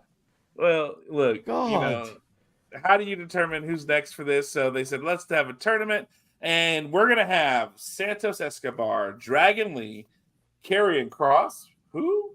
Yeah. An NXT superstar. We don't know which one, which we know. Axiom. Yeah. Bobby Lashley, Grayson Waller, Austin Theory, and of course Kevin Austin Owens. Theory. Yeah, and Yeah, it's a weird group, dude. yeah, it's a very eclectic group to say the least. And then he says, whoever wins the tournament is gonna have a nightmare trying to take the belt away from him. And then Kevin Owens comes out, grabs the microphone, and they do all their thing. And this was an interesting segment. And then at one point, Logan and Kevin are going back and forth about their thing. And then once Grayson Waller and Austin Theory came into the ring, I was kind of like, okay, fine. At least we got Kevin Owens punching Austin Theory in the face again, and dropping him with one shot, which I love. I'm very on board with that. I think it's a good running bit. Keep that bit going. I'm down for it, 100%. But this was too long of a segment. I mean, to lead up to the fact that we're gonna have a Kevin Owens Grayson Waller match. This felt way too long. Rick, what did you feel? Was this too long of a segment? Just right for what they needed, or I mean, we had to have Logan Paul on the show, I guess, because we needed the ratings. But what do you think about the segment? Well, so we break down exactly what this is. Absolutely, segment ran a little too long. Cut this thing maybe 75 in half, whatever the case might be. It really would have been a home run there. Even with Paul on commentary, he had some great zingers there, but he kept going to the fat ass well too many times there. You know, the first few kind of funny pop, but he had to keep playing that up. The tournament itself, here's what that screams. We don't have Logan Paul locked into enough dates because we don't have another premium live until the Rumble. That's 8 weeks away. We need something to fill airtime to build towards his match at that PLE. So immediately, you've already given us away what we kind of want. The intrigue is with Kevin Owens. All we're going to get is fluffer tournament matches. When we've got some big names that could be used elsewhere that are being included in this thing. Yay, lowest common denominator booking, going with the tournament to get an eventual payoff that it has some intrigue with Kevin Owens and Paul, but in a roundabout way, by the time we get there, you're going to kill all the interest in it. Yeah. And that's the problem, because AEW does it not because they need to get somewhere like Logan Paul here, like you said, who's probably hasn't signed up for enough dates, so they're trying to go the roundabout way of getting there and buy time. Whereas AEW does it the opposite. They don't even know what they're doing. They're just doing it because they don't know how to move forward. Do you know what I mean? That's the difference. In WWE, they're using this tournament as a time filler. They have got to fill airtime with some intrigue. Right. That's why they're using theirs. The opposite is at AEW. Tony Khan firmly believes that's what people want to tune in for, is the movesets and everyone's screaming at they're invested in all these tournaments. Yeah. Every week we're all screaming about tournaments. I'm not lying. We are, because we've had enough. No more tournaments, please. But No here's the Continental, problem. nothing. You say you don't have anybody available. What the hell's Bobby Lashley? You know, I know that's another issue. John's right on that one. you know, like why are we not having Bobby Lashley say, you know what, Logan, I'm glad you have that title, but it's time to make that title great again with He me. should run through the whole freaking competition right now, John. You're Like, spot he shouldn't on. even have to.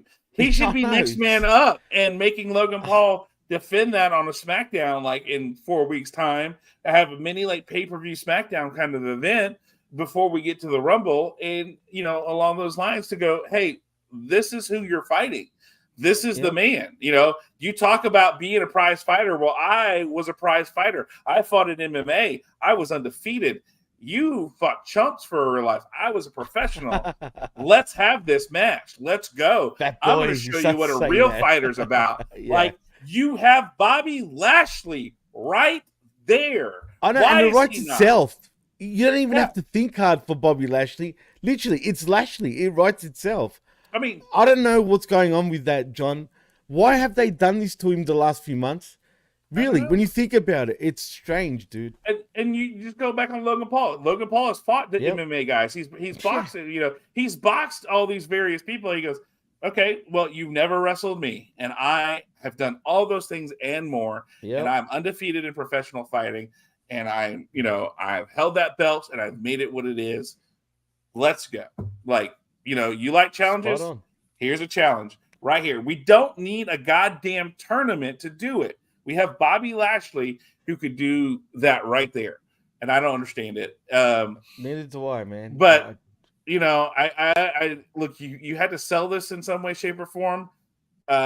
Having Grayson Waller and Austin Theory come out did not do anything for this. I will say this though. back half of it gone. The match wasn't as bad as you think, and I'll tell you why. There's one thing that stood out for me was the fact was Kevin Owens selling the whole way through, even after he won the match. He put Waller over in this match. Believe me when I tell you that. It made Waller look a lot better, even though he lost, than him winning, because Owens got the lucky win, to be fair, right? It was out of nowhere, pun intended. It was a roll up, yeah.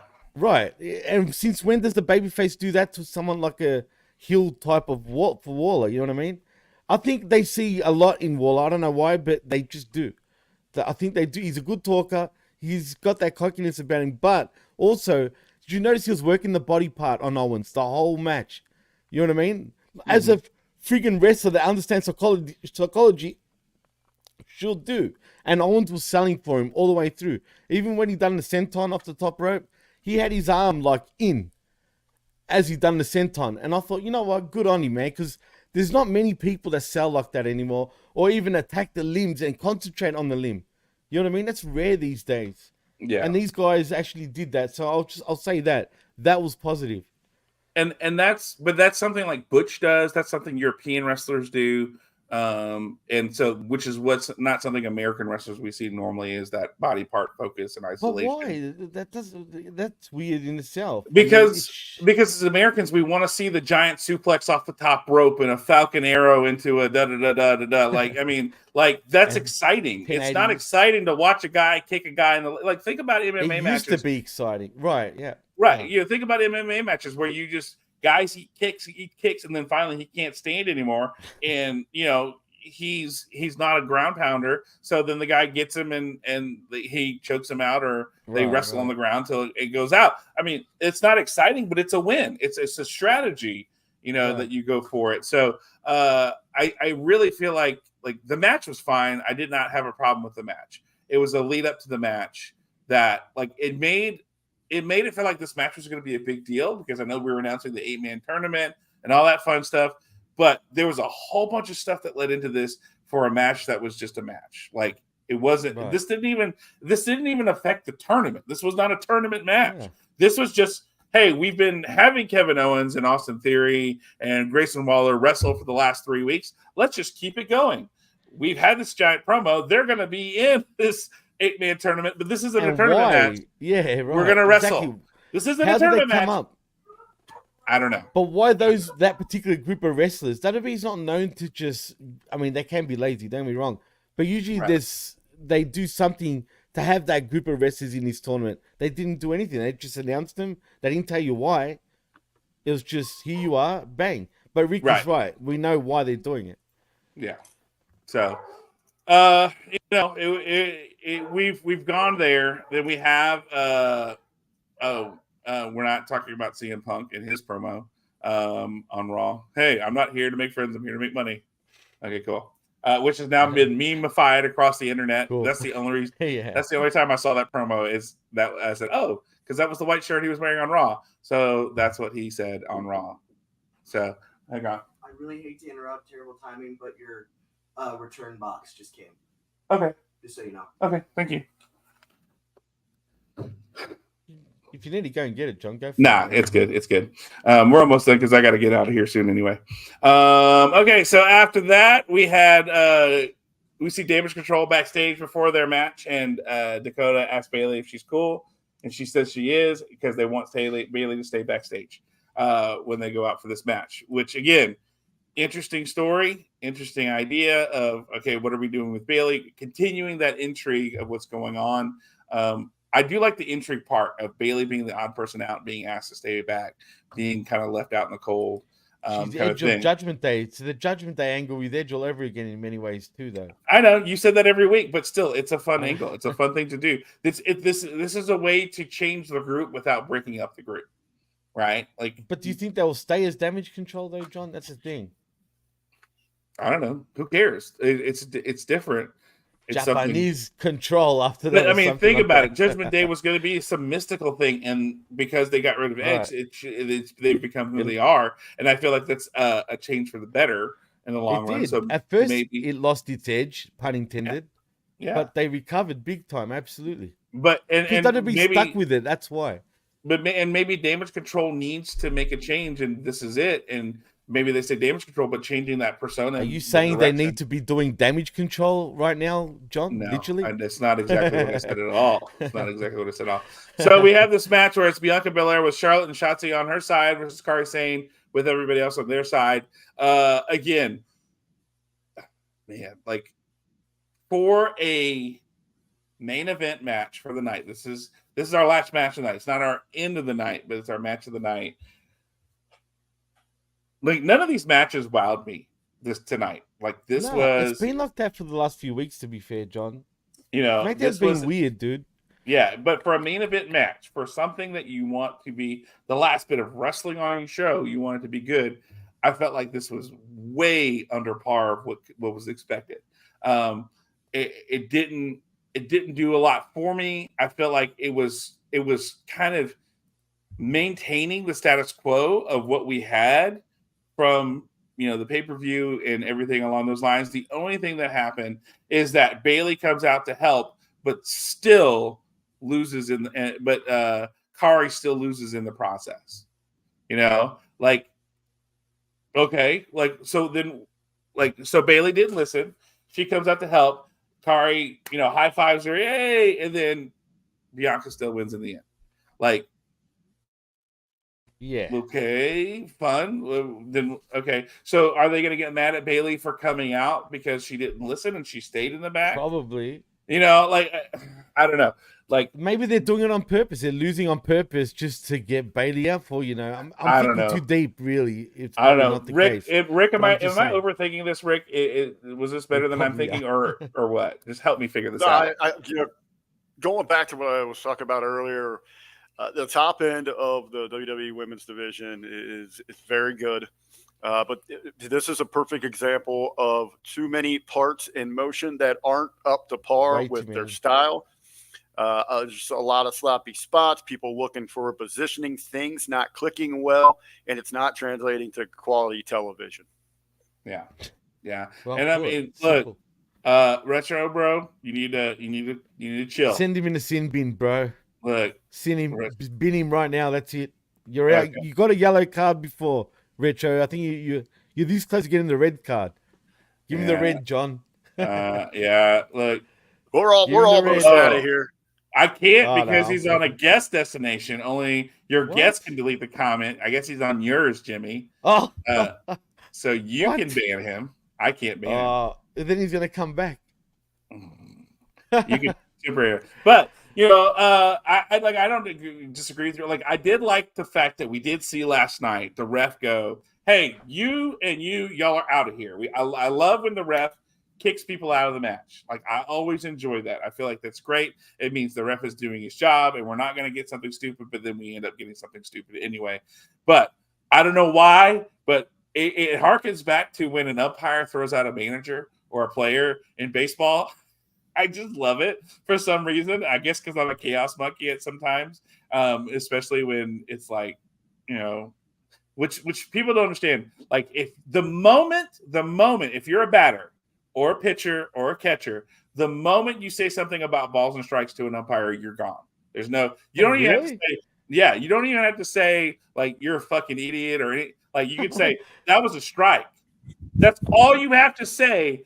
And you're fucking gone, right? Like, you're gone in baseball. Like, them's the rules. You cannot argue balls and strikes. That's Moment you said bro. that sucks, that's a strike, you're gone. And that's the power they have. Like, people forget that refs have power. And so seeing that makes the reminder that the ref is an authority figure in the ring, and I like that. Now, are there some funny things you could do as a catcher that I did when I was a catcher? To kind of call out the umpire, yes, without getting run. You could do that. And one of the things a friend of mine sent me that a kid did, he goes, "Oh, hey, is your phone on?" Does the umpire? "Hey, is your phone on?" He goes, "Yeah, why?" He goes, "Because you missed that call, buddy." I'm just like, oh my god, yes, like I love it. But Don Stevens doesn't forget. I know that's I was about to write never.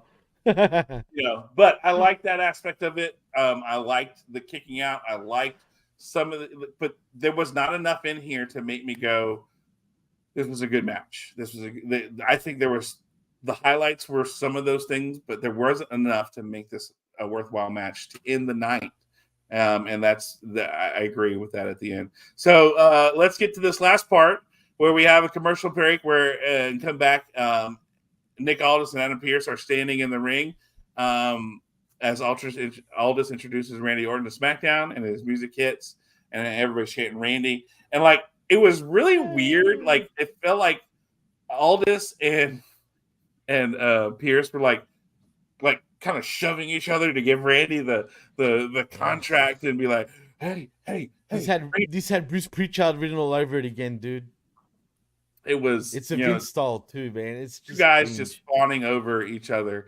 And Pearce is saying, hey, if you sign with me, I'll get a match against the winner. You'll get a match against the winner of Seth Rollins, Jey Uso for the championship. And then Aldis goes, hey, if you sign with me, I can give you the guys who took you out. And then Paul Heyman comes out with his, ladies and gentlemen, my name is Paul Heyman. And does his thing, and he insults, of course, Brooklyn and whatever you things are that live in Brooklyn. Look, Mike, I don't disagree with you. Randy looks like a bajillion dollars right now. Like, if you'd have told me that guy's in his 40s, I would have said bullshit. Like, that guy is that's jacked. crazy, right? Yeah, like, he's jacked. What is he, 44, I think now? 43, 44? Yeah, he's about my age. Randy Orton. Let me see, just for shits and giggles, real quick, because I hate that. He's 43. He'll be 44 April 1st of April Fool's Day of this year. April Fool's Day, is that his birthday? That's his birthday. Wow. Is April Fool's Day. Jeez, imagine going to the wife back then, to Mrs. Orton, saying, oh, sorry, the other way around, going to Cowboy Bob Orton, I'm pregnant on April Fool's Day. No, that's when he was born, you dingus. Yeah, I know. That's what I'm. Oh, yeah, true. Fuck. That's on me. Lord, Jimmy. I know. Jimmy, do you know how babies work? Jesus Christ, Jimmy. I'll take that one. That was, but dude, I've done shows galore today. Give me a break. I haven't bloody slept yet, man. Look at me. No. So, God, that was bad. And so we have Heyman come in, and he talks about how there will be no decision for Randy because the Bloodline is going to make it for him. And out comes Solo and Jimmy, and they do all their thing, and they Randy starts to get the upper hand, and then the numbers just overwhelm, and then LA Knight comes out to make it balanced, and then Paul Heyman sees that Orton has both contracts, he's like, "Oh, go to Raw. It's safe on Raw. It's safe Raw." And then, of course, we all know that means Randy's going to sign with SmackDown, and he does. Oh my God! And ends the night that way. SmackDown needed someone because Raw out of nowhere was getting very top heavy suddenly with Punk returning and whatnot. I felt like SmackDown without Reigns being around regular, pretty much. I mean, Reigns is on holidays all the time.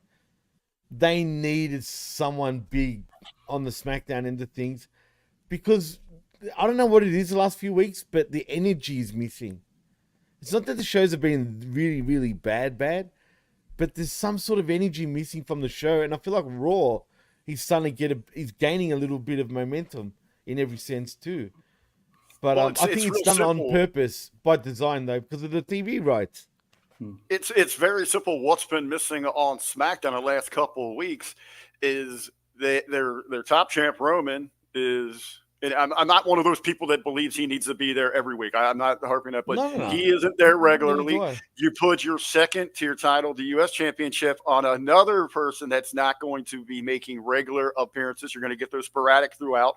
So what did they do? They had to go rely on the women's division Damage Control, and they just made a complete cluster of that. That's what's been misfiring for SmackDown these last few weeks. They absolutely needed the star power. It was right to move Randy over there. Yes, he looks like $1 million. He's on that part-time deal right now, right? Where he's not undergoing the full testing. So he's got those special supplements working for him. He's on the cycle right now. Amazing. Guy looks like a true superstar. I mean, he demands your attention. That's what they need on SmackDown right now. To kick this thing off, and even the segment earlier between the GMs, I absolutely, not the execution that we saw, but I love the idea, the concept of that, to have the two brands in a competition like that for these hot free agents. Screw They haven't seen it in years. Screw the cheesy draft where, they switch people in and out. I'd love to see when deals come up, as we were talking about how the stories and the connections and the emotion in football and just professional sports, right, the off season, how excited do we get when we look at free agents, the trades and who's getting the deals and things like that. We got a little sample of that inside the WWE universe. I would have liked to see them play that out a little bit more over the course of these 9 weeks leading towards the Rumble. What side's he going to go to? You're looking at the GMs trying to woo the hottest free agent name in professional wrestling in Randy Orton if Punk is delivered already to Raw. I would have been more interested in that, but they did make a right call here with Randy, firmly now that we know he's going to be with the Blue brand. Yeah. And I mean, I think this is the logical choice because it continues to allow we have somebody with star power that we can watch on a weekly basis, who has a vested interest in SmackDown because of the bloodline being there and wanting to take out Solo, wanting to take out Jimmy. We saw, I think, was it on Raw this week? Him and Jay said, "Hey, man, I'm sorry about what I did." He goes, "Look, if you're out, you're out. We cool. Like I don't. You do your thing, I'll do mine." And so I felt like that was the setup for him to be here on SmackDown with that purpose. Right. His ultimate purpose was to go after them. He remembers what happened and he's out for vengeance. But he doesn't blame Jay though, because in other words, he was brainwashed. He can understand, like, and he says, "I saw what you've been doing these last few months. I saw like Cody brought you in, all of it." So that set everything up for tonight to like.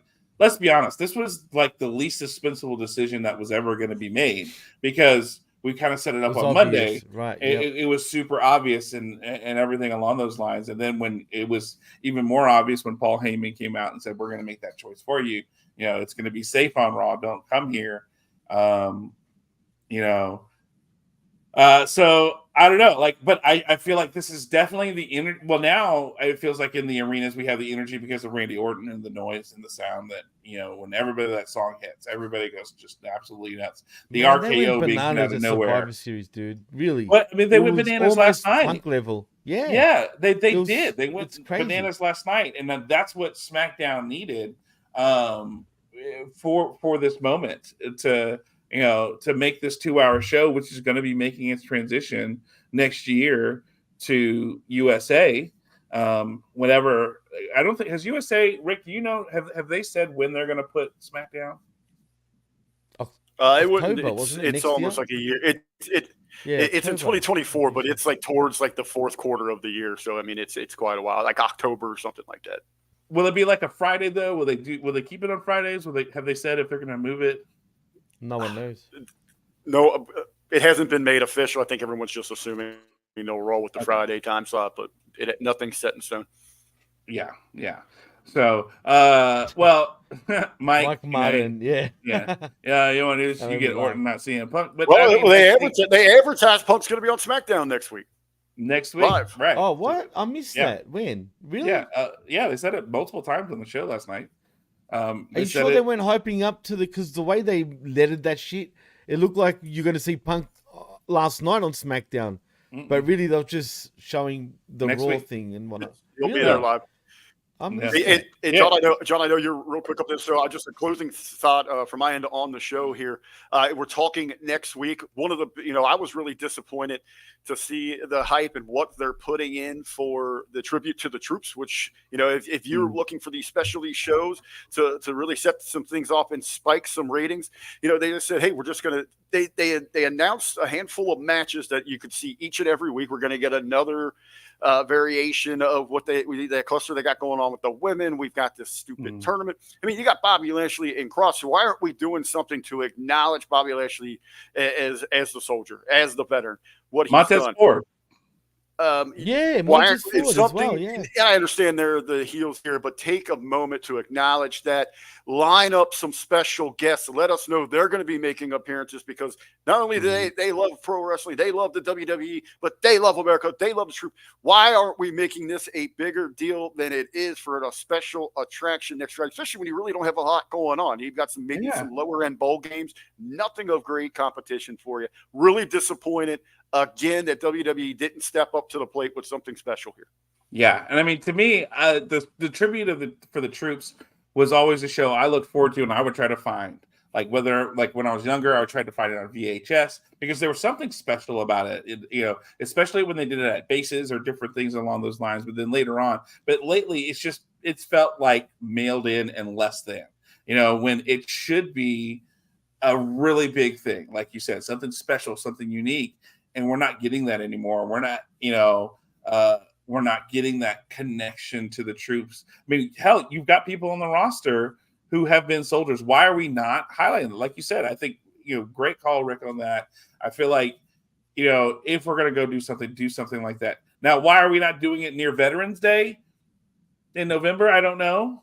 To me, I'm okay with the time of year because it's usually when you see a lull in viewership, people got other things going on. It is the holidays. It is a giving back kind of time of year. I'm okay with that. But like you said, now they're just, patting themselves on the back because we do this show called Tribute to the Troops, but it has lost. I understand they can't go overseas like they used to. I get that there, but at least go out of your way to make this something unique, something special. As you said, John, it used to be a highlight of the schedule, a special program with the weekly TV. Now it's just become, it's almost laughable and insulting. You just almost wish it would go away if they're not going to put any effort into it. Right. Hell, I mean, you don't even have to go overseas. Go to a base, have a show on a base somewhere for troops. Like that whole point of tributes for the troops is for the troops. Go somewhere for the troops and then tape that show and then, edit it together like they used to with the old tapes and everything like that. They haven't done that in over 10 years, John, when you think about it, right? I know, and I mean, just do something like that. Make it, not because we all know what's going to happen. It's either going to be, hey, we're going to throw this into a SmackDown, or we're going to film this after a SmackDown, so half the crowd is gone because they're wore out from the SmackDown. What does that do? That does nothing. Well, I guess for at least everybody. they're including it on SmackDown. At least they're including it on SmackDown because the last couple of years they were airing it like arbitrarily, like on a Saturday at 2:00 that no one had any idea. Yeah. What? Yeah. Really? 2:00? Yeah. Wow. It was just random programming that whenever your station could air it, that's when they aired it. I don't think it was even national. I think because Well, no, I think last year was No, what, 2 no, o'clock? it was shown here too, guys. Uh, Just so you guys know. The last 2 years they aired it like right after the Big Ten championship game. Oh, that's right. Like at a 2 o'clock on a Saturday, just randomly. Yeah. Yeah, and if you didn't know, you didn't know.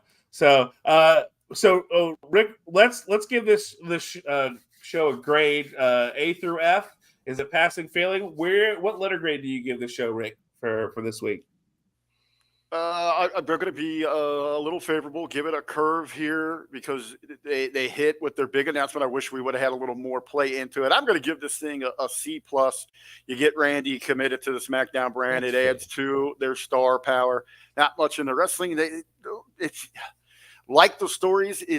If they hit the mark on it, the right direction with it, it's a here or there. But they did move and go forward with some business. They got a lot of air to fill before we get to that Rumble.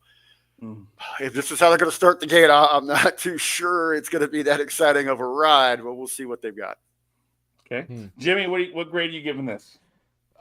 I agree with Rick. C plus. I mean, it done what it was meant to do, but there was some things that were just kind of off for me. But still, half decent show. C plus. I think the last few weeks have been pretty similar, to be honest.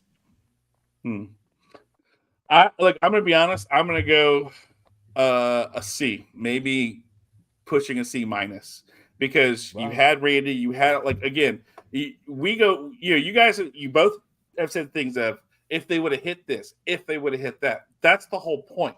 You're programming a show. You should have been hitting these marks, right? You should have been doing these things. And if you're not doing it, you're not doing it. So I can't go C plus because that means, okay, you're almost a B. That means it's almost a good show. This was an average to slightly below average show at best. And so I've got to go C to maybe a C minus because there were some seeds set for some really good things, but they did not hit well on a lot of them. Randy Orton hit good. The segment with Pierce and Paul Heyman in his office, great. Really enjoyed that. A lot of the other stuff was just really kind of, what are we doing here? Where are we going? Like, okay, I see what you're trying to do, but it didn't work. It didn't come right. Like AEW-esque booking at times. I wouldn't go that harsh. I'm not. That's I am harsh. being harsh. Come on, man. You're being a little harsh. Come on. At times, I didn't say the whole thing. I know I am. I'm the only thing that was close was the tournament thing, and then after we had just got done shitting on the tournament, and then here it is. Hopefully, instead of continental tournament, we get like country tournament. They just call it country. No country in particular, just for AEW next. Yeah, yeah. They're gonna go for country cup. All right. The state tournament. We made state, but you don't name the state though. Yeah. All right. Well, ladies and gentlemen, that's our show for today. Rick, thank you for being here today. As always, it's a pleasure to have you on. You have an open door policy here, so you're always welcome to join us. But where can the people find you on the internet if they want to hear your lovely, lovely voice when it's not Smack Attack time? Well, of course, across all social media at RBV Media or Facebook, Richard Bronson Vickery. My next time up here on the HMG platform will be Monday morning, 8:30 a.m. Eastern with Ben Hameen, the Monday Locker Room. I also got a special project in the works. I'm scheduling some of those interviews. Got a couple of them I'm going to put in the can over the course of the next couple of days. But coming up at the end of the month, I've got the 12 Days of Christmas Pro Wrestling Profiles. I'm going to sit down with some independent talents, about 30 minutes or so, and just kind of have an open rap session, get to know them, introduce them hopefully to a wider audience. So I'm really looking forward to that. That's going to run December 25th through January 5th. A new interview dropping every day, the 12 Days of Christmas Pro Wrestling Profiles. Looking forward to that, to keep your eyes and ears open for it. Where are you going to drop that, Rick? Oh, that'd be carried right here at YouTube. We'll have those streaming here on the HMG YouTube. That's youtube.com/@Hameen Media Group. Aha, there we go. Cool. Looking forward to it. Jimmy T, where can the people plug it properly? Yeah. Where can we find you on the internet, sir? You can find me right here at channelattitude.com where for $5, not only do you get the realest talking pro wrestling, but also the best. But if you do want to follow me on the X, you can at DJ Mass Effects, and also you can follow us at the PWC Network. Also, like and subscribe at HameenMediaGroup.podbean.com, where we have all our affiliate shows, and the PWCNetwork.podbean.com for all of our other shows. And that's a wrap from me. It's a wrap for you. No, it's a Euro, damn it. Oh, Come yes, on. I keep forgetting, too. And you always remind me. Damn it, Jimmy. It's a pita, I told gave you. you that fucking goal. I know. I forget every time. But it's not a wrap. It's a pita. Actually, it's a euro. You're right. Yeah. I said For it's a Mary. wrap. Fucking. Yes. God damn it. All right. Anyway, you can find me right Shame here on me. on the internet. You can find me as Jay Reeseman on TikTok, Instagram, and the X or Twitter, whatever you want to call it, and find me there. If you want to find something and listen to something different this week, today, as a matter of fact, dropped my guest appearance on the Super J Cast, where for I World wanna Tag listen to that, League, John. we talked about World Tag Leads the 23rd, 24th, and 25th of those nights. Me and another gentleman named Elliot Ames. Super J-Cast takes the break. Damon and Joel take a break. And for the third year in a row, we've had the Super Dad Cast, where I tell funny dad jokes while we talk about the World Tag League. So it's good to listen to. So if you want to check that out, it's the Super J-Cast. But always, you can find us here on Channel Attitude. And you can also find us on the HMG channel every now and then. Triple D and I are talking, and we're maybe getting back to the Academy. Ooh, Going la in la. there. Yeah, I'm excited Hey, about it. ooh, nah. Got so much Star Trek. I got to talk, and I have nobody to talk it with. So Boys, but before we go, you've got to do me one favor. Tomorrow, 10 a.m. After the collision. will you let me get to that point, motherfucker? Oh, God damn it, you know I'm gonna promote that shit. Let me get there. Good boy, good boy. God, Jimmy. Fuck's sake. I wasn't expecting you. You forgot. Don't give me that shit. I did You know you not forgot. forget. I always give you that setup. I know when you do. interrupt. That's true. Yeah, That's true. but yes, you can find us all, of course, always here every Saturday at 10 a.m. Stone Cold Time, Stone Cold Channel every time. But as always, tomorrow you can tune in at this same channel at 10 a.m. on Sundays, because after the collision, we have to sift through the what? The wreckage. The wreckage. There we go. That's right. I See, Jimmy, let me cook.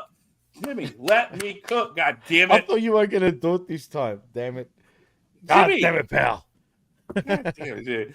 Rick, I hope. Thank you for being here again. I hope you enjoyed your time on this chaos of a Absolute show. pleasure, dude. As always, thank you for being here. But ladies and gentlemen, that has been our show. And as we sweep the leg on this show, we prepare to head out to the next show. What will next week be like? Will we start our tournament and be excited and ready for death and destruction? Yeah. Or will it just be another fine holiday season where we just celebrate loveliness and kindness? But ladies and gentlemen, that's our show. We hope to see you next week. And until then, a peace.